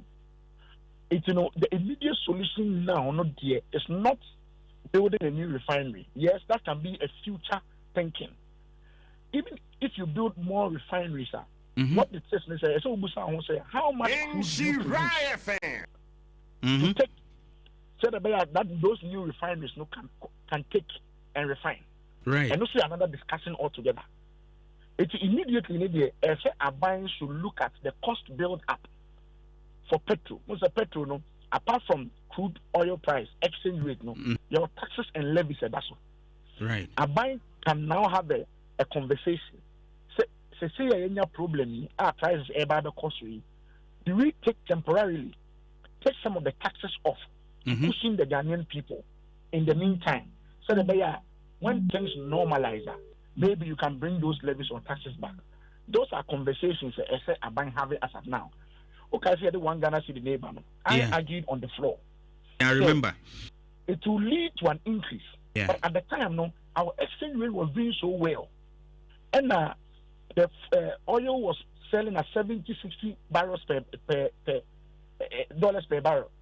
So it's not once you know the buyer car, so it does not cause any increase. So they were comparing the NPP Ghana and 14 Ghana city. What the one city later home it was still selling at 11 cities or 10 cities. Yeah. So their argument was that and it will not leave. And America almost say you are taking just one aspect of it. What happens to the other aspect are you only control over? I don't know the Absolutely. You can imagine, say, if let's say your top petrol you find 11 cities. 11 cities because there's a one Ghana city. But for the one Ghana cities, and you better on the 10 cities. So say, say petrol no cost to 15 cities. But for the one Ghana city, you better on 14. So that one Ghana city obviously will lead to a one Ghana city increase at the pump. Because it's a tax, it's a levy. And say, a bank no discussion to find out say and to cost food prices air cost. What do we do? Do you know say they do $100? This is the first time over 3 or 4 years our crude oil do $100. Wow. The other advantage to it, they say, essentially oil producing country. California, they don't oil amanonia. They will be selling it at the current price. Okay. It will bring in more revenues to Ghana. Okay. The extra revenue that is coming in, can that come in to stabilize the system by cushioning the Ghanaian people at this particular point in time. And only discussion I said I say have it, but I understand your question. Say in the long term, no, we have to begin to look at a more production locally, more crude oil production, at the same time more refining of the crude oil that you produce, so that at least freight costs and other costs it can be eliminated. That price is not performed. Again, Boss was established as a strategic reserve company. As we speak now, 5 weeks, 7 weeks, NPA forecast a full our tanks and now by the it belongs to individuals. I think as of now, and as I'm talking about government. I'm not blaming this government because most operations, they are more lose focus on their strategic focus, and not just this government, all governments. Because boss was established saying price no $70 no, and so boss etogu the tanks leguho. So that in difficult times like this, they can release it to the market at that $70 price because they are buying them, so that the system will be stabilized. They say oil now you can want and it belongs to private companies, and they are private businessmen, and their motive is to make profit. Oh, okay. Hey, and they say baby, I say true, but the assurance are binding my say. They will find ways out. And I'm one of the discussions. Fellows of Osukwachi now Orche said they are putting measures in place. Some of the communicators also say now that gold prices is so costly. Move bit me the gold no so as support to kakra realistic. When you say the gold best supporter, what are you talking about? Is it the extra revenue now about from gold now? And now the baby cushion Ghanaian people. How do you cushion the Ghanaian people? It means you have to subsidize. By subsidizing, yes, I buy Usika. It's 15 cities. I buy the catch OMs and they say, please keep it at 13 cities. 2 cities now, Boka as an OMs, yeah, I buy a bit. If that is a buying thinking, I don't have any problem with that. How sustainable is that? Because if you see oil prices, it may move from $70 to $100. Gold prices can also move from $5,000 to $3,000. It's an international market, a demand and supply. Don't forget, all countries are now moving into gold because of the weakening of the dollar. Yeah. Every investor there is going into gold as a reserve. What happens if the dollar begins to gain strength? Now investors begin to turn their attention into dollar as a reserve. Gold prices will tumble. When it tumbles, what are you going to do? Wow. When you discussions have it, it's a very difficult period. Now, some question from the beginning. You talked about the politicization of issues. About exogenous factors. Yeah. And then you discuss Iran, any Israel, it is going to have effect on Ghana. I said discussing because of Kroma. Yeah. Just last 2 years. When Abandada can say we are not perfect. You said we are maybe I'm one Ghana for. Yeah. However, part of the problem is because of what is happening elsewhere. I need control over. Yeah. Tell the say Abai would find ways to do what they want to do. They say no. To the extent that His Excellency, the current president himself, also it's a bloody lie that Ukraine and Russia war is having effect on Ghana. Nobody should say so. And no matter the distance from Ghana to Ukraine. Say young Cote d'Ivoire. Why is it not happening to Cote d'Ivoire? No, come off, baby. And then, baby, I'm talking about him. And what's in baby Ghana between Ukraine? The distance is far. Yeah. So you see, there are certain factors that you need to me. And that is where your point you made about politicization. Say, I'm on the phone and who say, crude oil price and yes, we don't control it. So if you use that as a basis for your politicking, now the winning a bar, it will come back to haunt you. So say, can government say the world what is happening in Iran can have effect on us? Absolutely. But I heard the president just last week saying what is happening in Iran and Israel will have effect on African countries. It's exactly the point that Nana Adbanko Group Party government made. The same argument. Honorable, we now work on Mame Mokakra. Mame Mokakra. Abushamine, Honorable Collins Aduma Komensa, if you just bring off MP and Edwin Komo. Inti Mahama that time. Ukraine-Russia war. Now Ukraine-Russia, Omokwa, Efa, Yagana for Efa Yahube. Yeah, it's your baby. Ukraine-Russia war. What's not play Muna Okasa, who call Ukraine, Ufi Accra, 7,000 kilometers, and San Wakudru. No more common talkwa. Then I say you see Kasem. Okay. Israel and Iran and Toka. Yeah, if I'm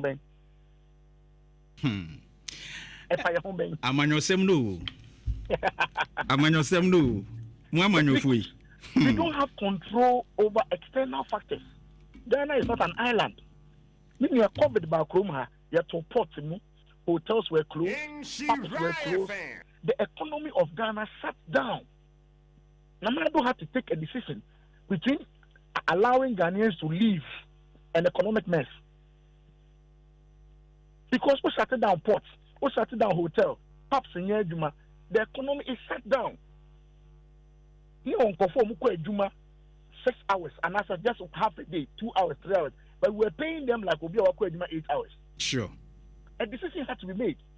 First, you cannot work off our hands, especially when your revenue had gone down. The only way out is to borrow. Absolutely,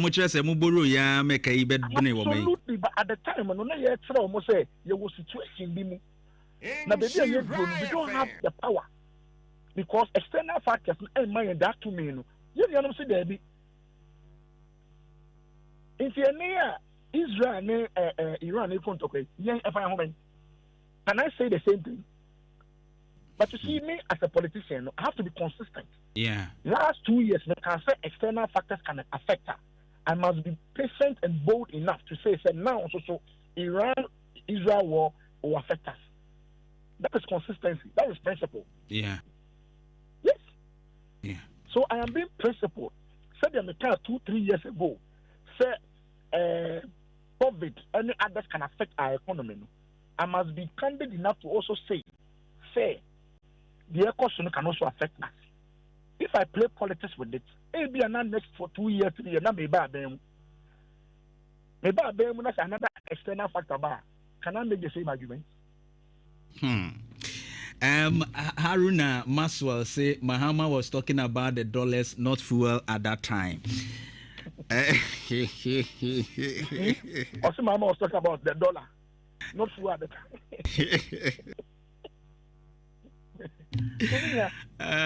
Once we live in a global world, what is happening in Iraq, Israel, meaning I am praying that it does not extend for a longer period. Sure. Unfortunately, in common methods, we Trump, now we see other officials now. I think that they are not ready to back down now. And that is where the worry is. Yeah. If this thing travels over 3 weeks, it's going to be a challenge. It's going to be a challenge. Yeah, sure. I'm not anticipating a shortage, but I'm anticipating an increment in prices. Okay. Yeah. Honorable, Mami Nasi Anope, Edasipa. All right. Honorable Collins Aduma Komensa, Fijako Brain of MP, or Energy Committee, National Tinning. Eugene, Akwaba. Yes, Akokwa. Nephew to say. It's good to be back. What rest the Kakra? Yeah, Akokwa. We're still not fit about your end today. Oh, sir. I think, sir, the energy price and let's situate the conversation properly. Yeah. I'll query about 4, 5, but largely with me focus on 3 yeah, the 2 petrol. Chama Mamina pay. There will be a friend of the exchange rate, you know. Exchange rate because crude now walk crano. Yeah. Oko crefru a big jama. So Ghana quite the mostly no yeah the refined product and the bomb. I can't refined product. You crude na ya dane danim. Enya petrol, enya diesel, enya premise no. Sure. It's exchange rate ne kahon. Yeah, world price. World price ne crude no. Last at for almost 2 years now you're averagely around 60 to 70 dollars per barrel. And ne anopay I could do 120 near the express and the coffee Bloomberg company between 151. It's almost a double. Next a world price that can home. Yeah. Last one is taxes at 2 also. At 1 is stagnant. World price and stagnant. Exchange rate is stagnant in movie. It's in a debia or cancer debia no cancer. You funny maybe in politics. Yeah. That includes fuel. Yeah. It's Sanya my movie exchange rate no.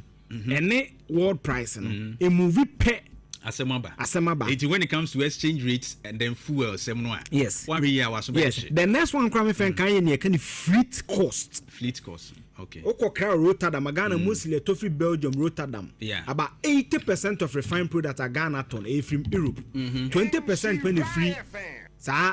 Middle East, you know. Yeah. Into the Strait of Hormuz na ya tum no. Yeah. About just 20% the free. But Strait of Hormuz no. A day bia no. 22 million barrels and the free oba. Into 80% the free jama so ban fleet. Just say what the crude no refining the sipo so ba. No. Last one 5 on the OMC margin. And even total the better so because of Strait of Hormuz a lot of this fleet has to curve other routes and also be man cost. So that's it. That's it. Because Strait of Hormuz on the 22 million. I want to Rotterdam more conform more than more the bed and the Magani to feed the Rotterdam refinery. So these are the 5. Yeah. Exchange rate, world price, taxes, fleet cost. Now OMC margin. To margin it is only 2 na me boy in the kind of movie. Nia can also be then. Ebe movie. Now the next conversation is this. That akokwa o share ye economy na unse de bia me celebrate economy me catch us akokwa ye empire say ye build the foundations no bitie edugita makulo say Ghana de nani ato Dangote so see a very fine because only 650,000 a day refinery any will be a funny sent to and also temao only 30,000 ye tema refinery near 10,000 that's the issue. No problem. Into your problem in that light. Into akokwa ya ho bekire yen. But you see Naira Collins aduma ko ke akokwa COVID that obiang Ukraine affected Ghana by yankasa internally ne maybe a management so can amwayen. They said boss they are working. Why was boss set up? To provide strategic stock as you can say your 5 to 6 weeks petrol for respectively. But akokwa Boston is more music no more fancy ye bi anka Ghana with 2 months and then I check Japan was stocked to about at least 6 months. China in excess of about 1 year stock. So we need to build that capacity. America no cry you know so Ukraine the ACA and the COVID. What have we learned lessons from? And the health sector is saying is it that be carbo say you shouldn't miss an opportunity to miss an opportunity. Ye ne bi toa. You learn from Yenena Tono so that what you better your lives going forward. That is what we must do. And I go you catch say UK bomb moto to Iran and affect Ghana no nim New York. Yeah. Because you don't control your exchange rate. The world price you don't control. I go another thing grand say I'm person conversation about academic, but let me take you there. A month be Ghana used to $400 million and a cockra in crude ba. It's Ghana a net what importer. If you saw then you to be near to know swing. Your cast will be a net importer. Now say he heavily relies on at the end of the day man 400 million.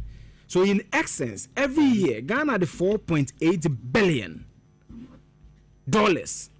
And a crap petrol now what to go came on a bomb anymore. Oh, when you say a brand new issue 400 million. Now crude no. 1 barrel $70. I could tell you simple mass. It is a could do $120 na $50 I bet come home for 1 crude. The 400 million that you need, you know, to bring in the refined product, and the back could do about 500 to 600 million. Because time now ko krana na bosome na 4 million. Say no. Barrel na 60 no. I could do 100. So meaning that you will need more dollars, 600 million, 500 million to go. What does that mean? It means that you put pressure on what? Your city. Yeah, sure. So Bank of Ghana has to get that dollars for the importers to bring the money. It's already destabilized. Again, inflation. Look at our food basket. The biggest contributor to inflation of any country and most countries, especially in Sub-Saharan Africa, is transport. Because Kumasi ye gino back of aba nti ye 2 diesel mu say diesel no 11 and e ko 14 it's only common sense drivers no so betum nti driver no so ko fa man bank na ba no oji 6 million no so beje sen o beje 1000 bank ni beju ko from marketer so na emiensa e 10 cedis e be ko 20 Ghana cedis so you see the chain reaction. Sure. That is why I always say that we shouldn't reinvent the wheel. Right. 72 79 a champion did it. Yeah. Ghanaians must take commanding height. Why was boss set up? And the boss say Kukubo no assistant in Nipa Kugu. We are not able to store strategic stock. In the say Ghana, I go kwasha nice stock na what system averagely. Osha by the next pricing window 16 for that I don't expect petrol to go up that much. But Osha answer Ghana 2 pricing windows. First and 16th, right? Yeah. I expect that by 1st of April. Yeah, first week. Me the menya to mekano. Oh, is that what on? And you see the inflation I'm talking about, no. Transport on so cost encourse ko mu buyen. Yeah. Nti e bia odium to take na 3 cedi 50 pesos no, e be ko 4 cedis. Yeah, definitely. Sure. And transport on so cost cement be cost ro. So cement na ba time and be do takra de. E be ba kwa so. Yeah. Into cement na turn 70 cedis, nti be to 90 cedis. As a fuel will influence everything. No, so the issue with them catch us say politicians no. You know mu duebo. Ana mo kasa dodo. Some do any problem of facing I said they make catch now. Kasa dodo.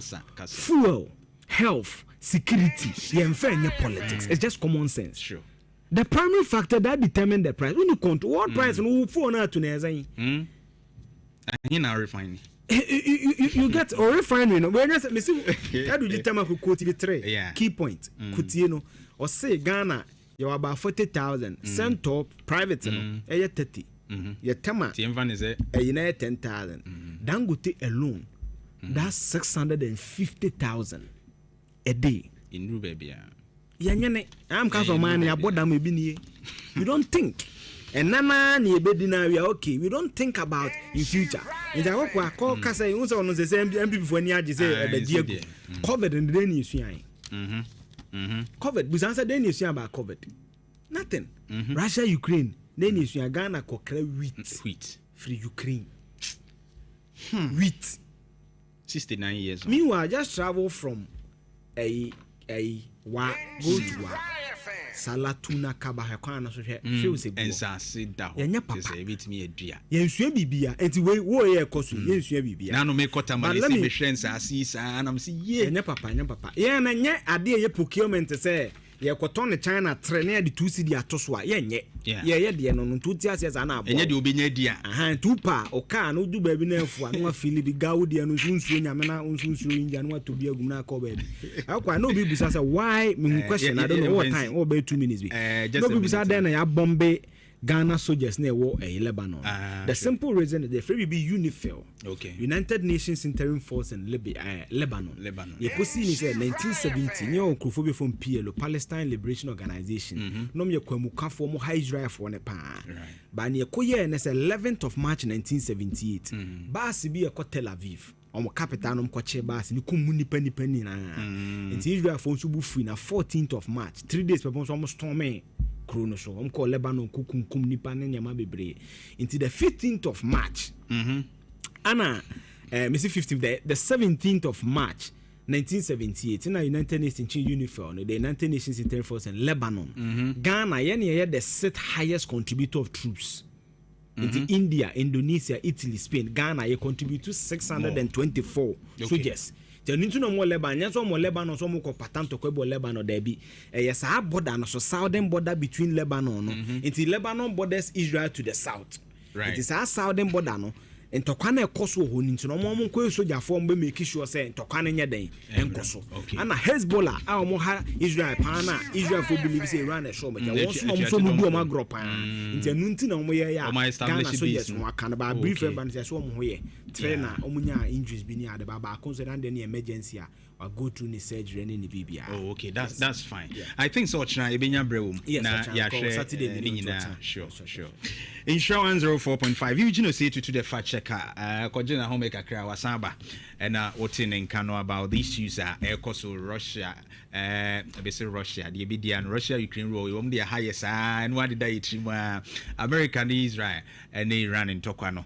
Once and some na what can be at the actually, all right, anti hamame. Na ya dan ya be si dan. So you see dan so I no more bebre wo hwe hu hia. They say the gasemfo say wo mo de product bia ba adwa so a wante e be hadwene. Nti ese wote. Na empanimfo no awa ha Isaac Opon Japan business intelligence officer business development intelligence officer ewa ha tema ena ono ebutu Abdul Saka Samed nso ye sales representative for Kumasi Isaac bibi aboko de gasemfo nyina ho ye ye da so si dan de nyina ho ye so de tema na abutu oba o se kruma te say Mike in her kakra. Me aha na yewo me be ye dum aha ansa na me san kwetema. Oh okay. Nti dia wa ba wa go prama so. Ende ma ba fi. Abdo.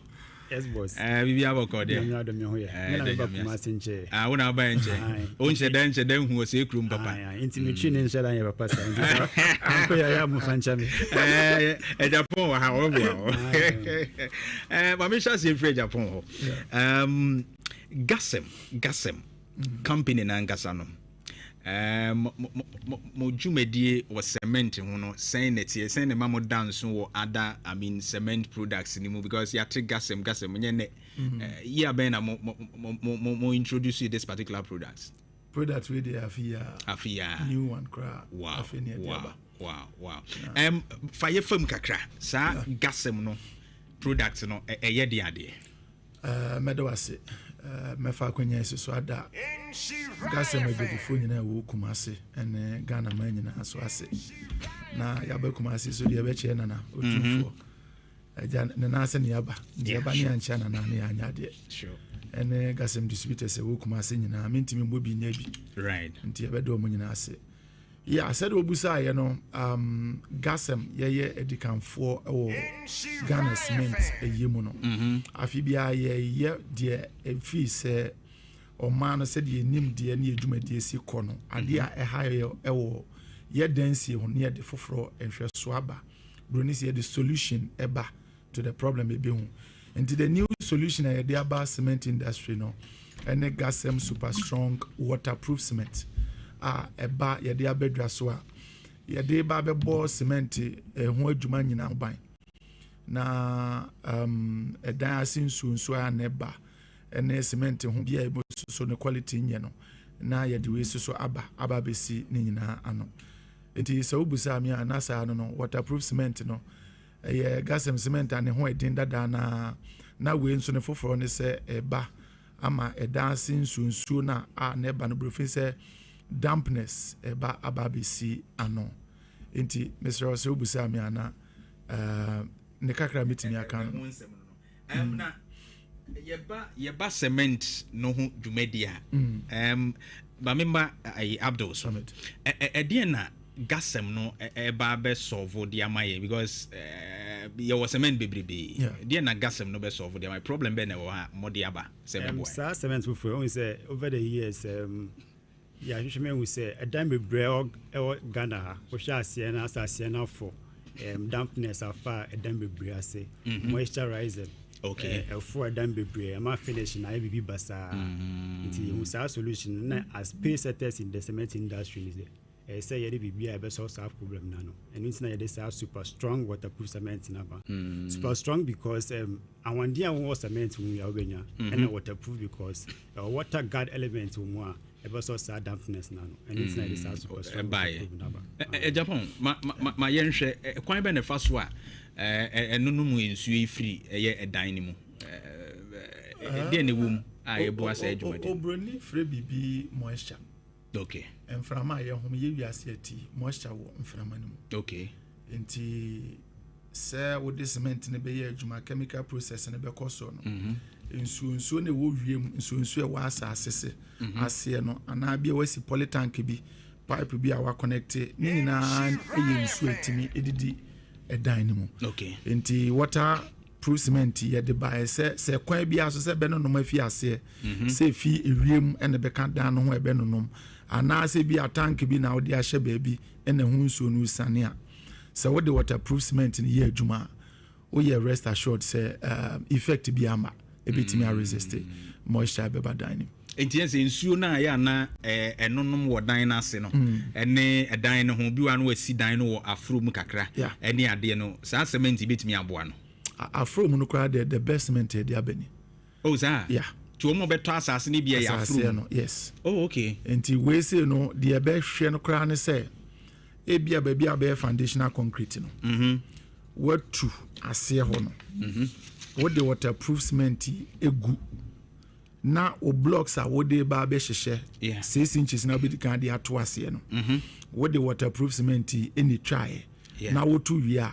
wadi kan si ase de na ebeba no ho kwan ansa kora no wasi dan esi so okay enti ubesi awie no finish ni bibia no eye kama because we ase nsuo ne mabiem ene nkyɛnkyɛn so a nsuo ne be proper anka be gu ase na anonom no eno so ntimi mabiem es we twa ase kora no na sa na obitimi use no ni use no bi no yeah oh wonderful na ebia me wodan no so dada na ehu apaapai anase nsuo no edi ni nya Abdul eno so me ne dey eno so betime use your waterproof chemicals be bree e okroma amount for to but me catch you say waterproof cement ya be eno ne the best I betime use say obetime dey repair works and renovations be a person of ODA be obit me die. This is waterproof cement and the best of which may use. May how on chemicals or chrome. I tested. Sa waterproof cement I tested. Oh, okay. Trust the custom said if you are better so I wouldn't say the best need the quality need the sure. Men try BBR. In Japan, send you bit me at the eye, say, and one pie no, ye be Mexican near the to try dine one answer na ya no. So what's the done we na no number and the repairs now be okay inti te said the chemicals ya no mo de no almost ye was cement panie e dan de won panie oh we be won panie nya panie e no an say ase na afurufuru no wo wa okay no wa ma mesi na to no bo mix waterproof cement kama now they are plaster fiase na kosi baby anonom ne koduru no wo wi a wa wi koda e mabiem wow that's great. Nti we kwa do hia chemical bia no wa ne pane. Water gas cement bia. No wa be di dwumani na. E be ye adwuma na ma. Wow. Na wo de ya we be say durability ne te sen ne che be che de ama because say edi sen ansa no wa ya sa de fofraka ana sen wo de ya bia wo de sa waterproof idi aye bia be di be mfie num mfie du say wo sa wa na auto waterproof fofro sa de ya na sen ne te wo afebo sa who turn once ade aye no say product we no obroni be say ekwan de nti e de bae no one gas and product bia wo de adwuma durable okay from product e de aba market bia the main one is durability the water gas cement waterproof cement e de aba e be ye say apart from the durability no moisture anka ebema dampness about dan na say ye ka say we de be ka say anonom na afurufuru yeah we no at the extra ahodi bi ba into we no wasan wa no wasan abobiem okay wonya disi we dan wo the plaster ya na eno ano de wonya e paint wow Gasem super strong waterproof cement ho nkomo na yedie no na ye misahin na ye benyinya bie because ye ka say regular cement shops no na asem wo ba bia obi wa santimantemu ana ase Ghana afa na ba bia obetumi enya bia akoto ene mema Gasem asante we na Abdul ma memra wo so Ghana ha bia obi na bia to but upe bi e wa Kumase ha answer na ye be so me number betuja okay wo frame me me direct bia obi na bia to but number na bia no bitika mu sifem upe bia to wo dey frame me 0243 73 89 25 say 0243 0243 73 89 25 right into your friend obejo so ba o kasa idea friend is here we are say na me try na here enti no ombenya say me kan no ma sha there ona me kan enti no baby abeko bia ye ton cement bia benya bi and one so baby sa and one so baby say Gasem super strong waterproof cement ombema bia to wow Japan the message na word ma Ghana for ATU on cement meaning say we a different brand aba a super strong waterproof cement Gasem diaba but we know Gasem for more reputation I mean Gasem age na mu brand which me Gasem o ma ba so body ekro ma bribia the message na word ma Ghana for ATU meda Ghana for nyina ase enkankan ye kumase he ene ya santeman nyina said ye film resanting a omoni adi djuma no de bia omoni se Gasem ye nton product ye offer solution right enti waterproof cement e another solution a ye diaba ye beda obi bia se wakoso so ask for the quality sure enti se wo koto cement na enye de wodi si dan 10 years na ebuogu na ye dan a wodi bebeja nchirima dia koso na hwe Gasem na hwe Gasem so afoforo ye diaba ene Gasem waterproof cement yenso ye da se abdo nyame nshantu mo chi akwan office na nkasa wo baby awo yende po no wo ahonjo da ban okumase okay ahonjo da ban koko warehouse no aye no mo na eboshe okay enti baby o office no number ni biem sa fatudwa so number ni 0243 73 8925 another biem 0243 73 8925 ya make tracks was on cry and say Gasem you say cement is for life and I say cheap is expensive right it say oh to cement at top of paper o top paper no so and one gas me pedi o kind top paper preko opa dia the food that we in somewhere okay me da CP thank you very much Isaac Opon Japan Business Development Intelligence Officer Tema Gasem Abdul Saka Summit sales representative Kumasi nyame njamo that's really all right abusia ya ko Ghana Man Fair no so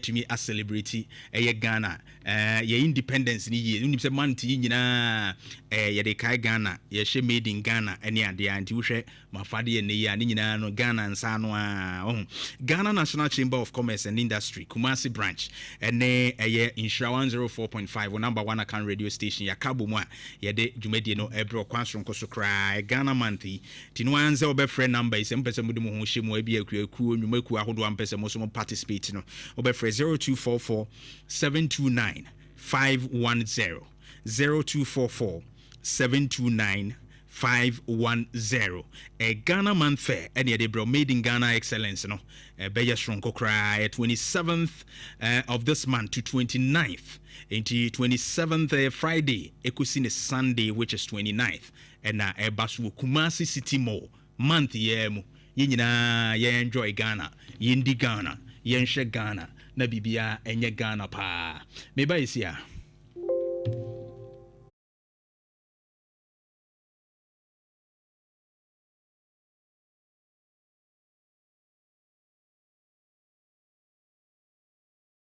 mumbina mu di kumsia mawo ya yoka bia me yanse nya twom muka me busa sa NPP tam if na atesom ko exams ya for security service we take to be exams ben protocol na protocol na ta brof no ene de he jeli di no kwasa on fire for mumbina wan nkokrafo eno mu nyina security service enye crowd nse payday 24 for net 24 23 26 e kakra beton account ni wato no NDC papa no ma me na mo for to abo aboduku akọ rally sa me ka se na no medina last one now she nsuo to na me wan nkokra na mu ono timi nya hwe mfimu appointment duty man che do betime nya ne ba ne nanna so obenya security service eno pe mu mina mu di kumsi amawo ya woka bia me yanse nya twom NDC mpanifo woka asini ngila ko mutaka o akọ na mu dia mutumutu ano mutaka no muka me busa sa NPP tam if na atesom ko exams yeah for security service who take to big exams bang protocol the protocol no ta bro no any dey here jeli di no kwasa on fire for mumre wan nkokra and no na security service enya crowd and say payday 24 for net 24 23 26 e kakra beton account ni wato no NBC papa no market women no yebo yense ma wo mo papa the independence if you say ansha da anye de ba wo kodwemu a hwe say ho ye de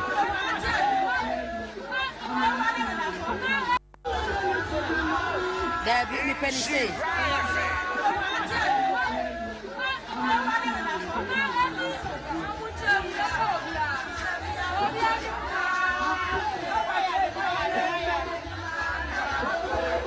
they call that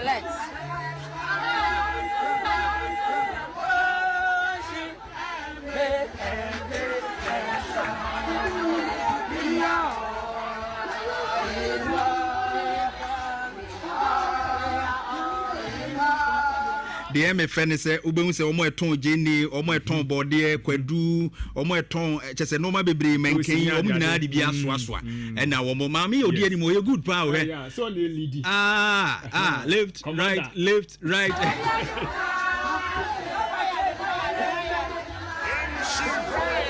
they call that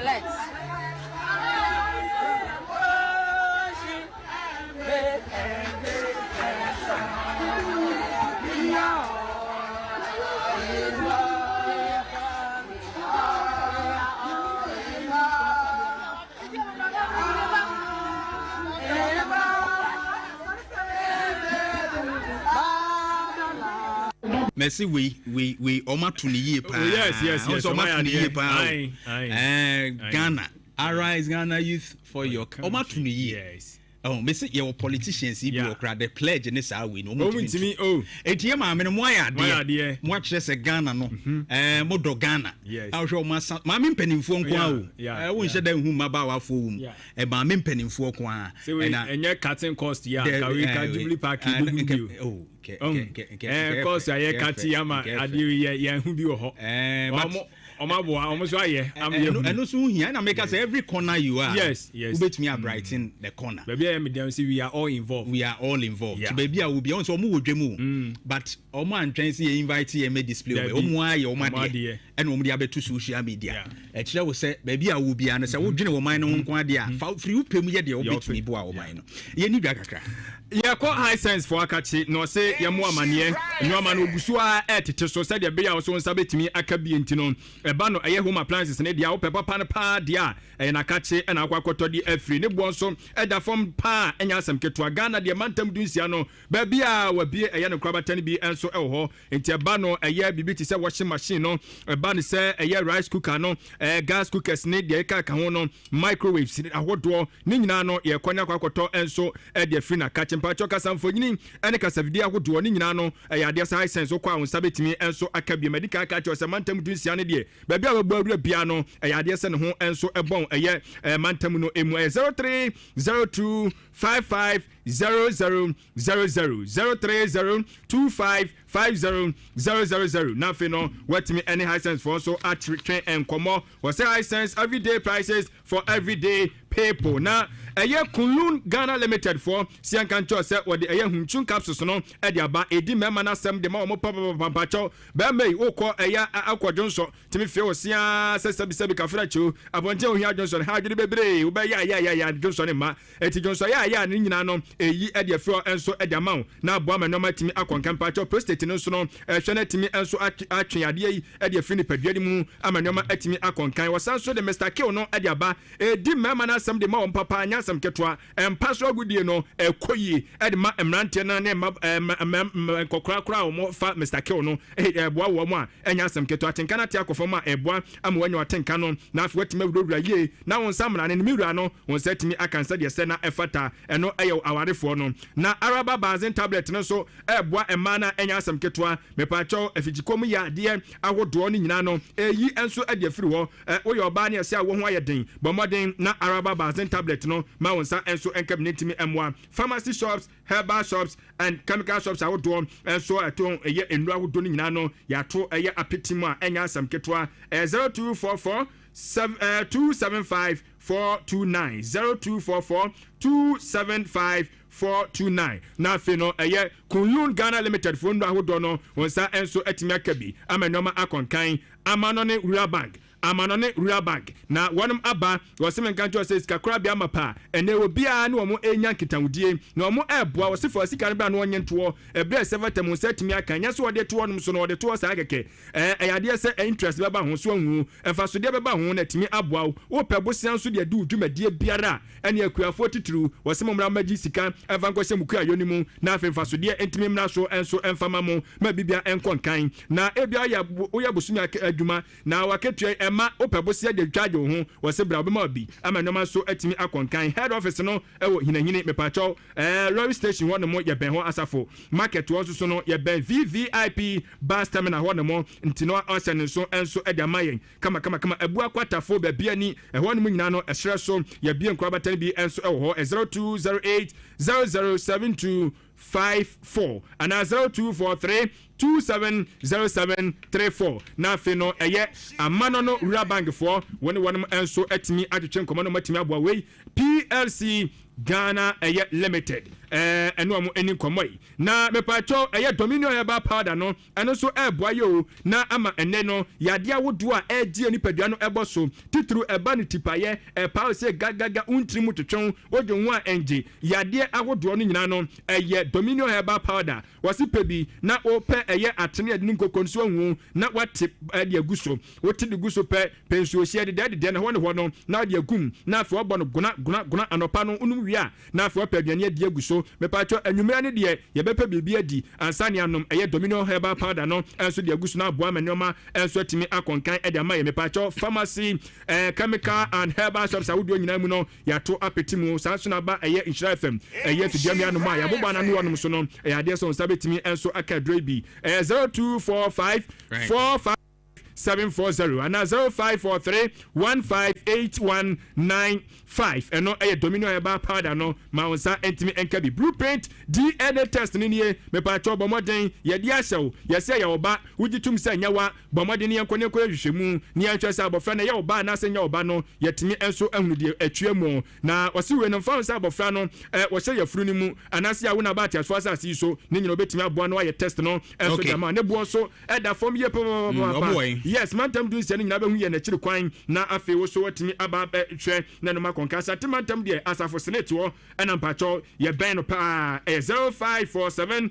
113-957 na afeno the blueprint DNA enso etimi atwetwe enkomo mena se adwempa hene Kofi Mensem no mama mi ahoma no na afi entwetwe enkomo quickly 03220835818358283583 03220835818358283583 yedi Independence Day awie enkomo yedi na no pay bebrebe about the grassroots of the NDC yakodi instant justice ayane ye chenkrofo ayebu omoku omo ho yedi fam ho komo pinu ana akoso ndi ni nyina no obetumi akyere wadwene wo ho 03220835818358283583 hello akoko ampanyisem mini abeni ko yanchi bu asia ko e ka peta fosie wedie mame fasa akonye usane che usu bempa wo hia eso bra yenko bra me bra so akoko yes mesrawa so no ma fancho kwa no I'm not down and say maka ankoka ma kwanasi ti mesempe for say kokwa so mu ti tie program kuma fancho kwa no omuncho beni mehwe na kwanasi kura. Okay, thank you very much. Next caller, hello. Akoko nyame asum jenka on chama fire enka on so nyame asum jenka mo nyame akwa Kofi buati ni seso adeja bai jari ndu apie mu atuma kwa ngoma memo abaso ni dwumadi ya odi na ye ma me no dia mu ye na mani ate mo papa in fact because in Facebook ni mani ate we su bayire we su kokko we su bodie we su menteni ene ne keka ho we ya cheso omusu ye omudie e wo mu dwaso ye bu o mabaso ye koso abo aban so abaso te Omasa Independence Day no. A call a Miami 2020 Machima Kwanguma. Ye and Papa number 1. Na a Yenika Keke. We are ma and near my Nasa Kayana and Ka do baby a bono. A swati, into your John Dramani Mama mine, Amamuno, and Yakoswa Bonabas, Uncle Swana, and Yama Papa. Another is Papa, a bed Puama Ghana, and fun in Tama Pefrano. Omwaye, Medasi. Mensumidasi Pielo. We are never Mejosu. Wadaruma, Boatini. We remember MPP meet Chairman Patrick and Hitabo Zoom on a chairman. Wadaruma Bunami Dr. Alaji Mahmoud Baumia, former Vice President, incoming President, no Papa Shelley Cheitua, MP Papa. Okay, thank you. Next caller. Hello. Hello. Okay, on your ready. Next caller. Ebrene yasu say ya masuya shi onye nchi asem. Hello. Ofa. Minia. Unia bena ba kope. Good day. Opeska good day. No we promo. Yentio. Ofa, Asante Koka. Koka. O chair na fighting den sansa the next president. Dr. Alaji Mahmoud Baumia. Ofa. Anapa okan bibi. Ose Jo Mahama say yemputi Ghana first. Asana bibi. Ofa, dabeno o jin say dabeno start kasa we. The Busajo Mahama Namu, that Ben or Chikumo or James first. As in a political party NDC in a diason, as of Obesambe Ghana Man Penimbium. I'm not Ghana for a Pamono 2016. As a Namamono and yet in John Cottonafino. That Ben or put Ghana first on better opposition 8 years. Of a dead Ben NDC for new Krumha. I tell me Ben at Dwama NDC and new Krumha. Of a young person, Jomama NDC Baba can be Biatrain. Young person, say. Israel, I can say US and Iran talk of more coin. Ebenyans is transferred to Ghana, or more catching Oklahoma. I say Ukraine, any Russia, any society, Pia Ghana. And the Embassy better, sorry, among the four and I'm no Casover at Toto Petromo. Friday, your mama's would Independence a day near Toto Petromo. A big biatch there. Your mama mono and you. Anything about $1 cost $1 back from Anna Petro, and now Petro started cost rate, and some more message power than him. What by Numa Castle Bay and one to me? And just say, your mama promised you will make me what me. Okay. Coco won't take it in a wife. May I say, agree. You made your point. Hello. What didn't you about there? Hello. Okay. Now you're making an answer discussion about right. On about the we're patriotic MP. What you say? Okay. My MP who some said you're sure. Any area. What you say? Your MP may Panasian Papa and going down. Let's start by say, oh, Mama, do you be your baby? On your mom, then do my uncle. Now the border MC about was sanitation tower and I'm going to scan. Other fine free, you don't I'm a theater member. No way. All right, Miss Midas, my last caller. Hello. Hello. Many are doing the free. Okay. Yeah, member Basso. Ubagi. Kaka mechanism. Oh, sir, Ghana, dear. In idea. They say any Islam. Ocean. Yes, and why not from the Papa, the Bonabasso. I come in, my papa, the Dini and Yapnam. Yes, that's in the go on more. Situ a double for Situ a factory, yes, yes, so now and Yama equity. Let's say, Omutin Vinian passengers, no, Mr. say, was a Kakan number. I dare test passing and I know she is a station. A 2 seat of his passage, the best double for almost 1 minute, Mancono. Yes, you are no more. All right. Thank you. Yemfensia. Na adwempa abanti bi ho akɔkyere no. Saa de we bia na omochi bia na enye menwanwa. We abobo ya rider yi. On se bidie no aso yi. Yes. Wa hu bidie. E do we se bibi da fam ho. No ma da fam ho ne de. Entampe no ahyehye ne saa no se na egu bidie na se. Ne nan ate o. Hwe ne nan no.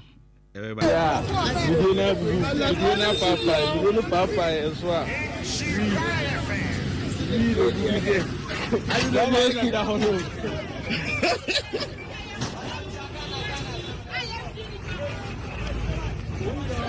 have an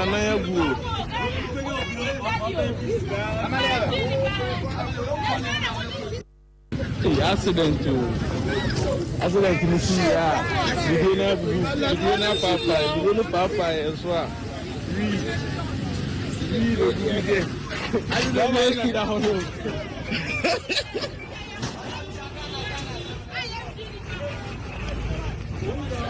yo ba na ya gu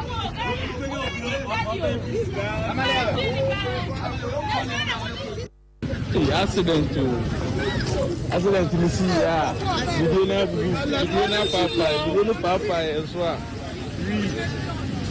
wi lo bide la ma ki da hono nti guy ne nan ate o kyese ɛna wi negu ayina sesa no ɛze wahyehyɛ na kyese parks ɛna wɔde ahyehyɛ bidie na se enti wɔde kɔhwe car kɛse yesi wɔ mu ne nan ne de ate ase ne de ne nyinaa ate sensen ho ɛna ɔne da ho no nse ne nan ate right and nifa na ate kra ate kra free so na omo mfa ne nkɔ hospital na nka me bɛka ho asɛm omo mfa ne nkɔ hospital omo gyina ho sɛ na mi sɛ awi na omo hu yɛ ne nti ebi omo ayo omo adwen sɛ ɔyɛ na ɔyɛ even criminal anano ne yɛ ka galam sɛ nshi yo sɛ wi ne yɛ hu na yɛ nyi nipa ne nkwa first yɛ jama na wu because of say yɛ hu ɛyɛ how we omo de ne kɔ hospital na na ɛsɛ handcuff bɔ ne nsa bɔ ɛyi ni mu ɛsɛ wuwie ya yɛ de wusa kɔtwene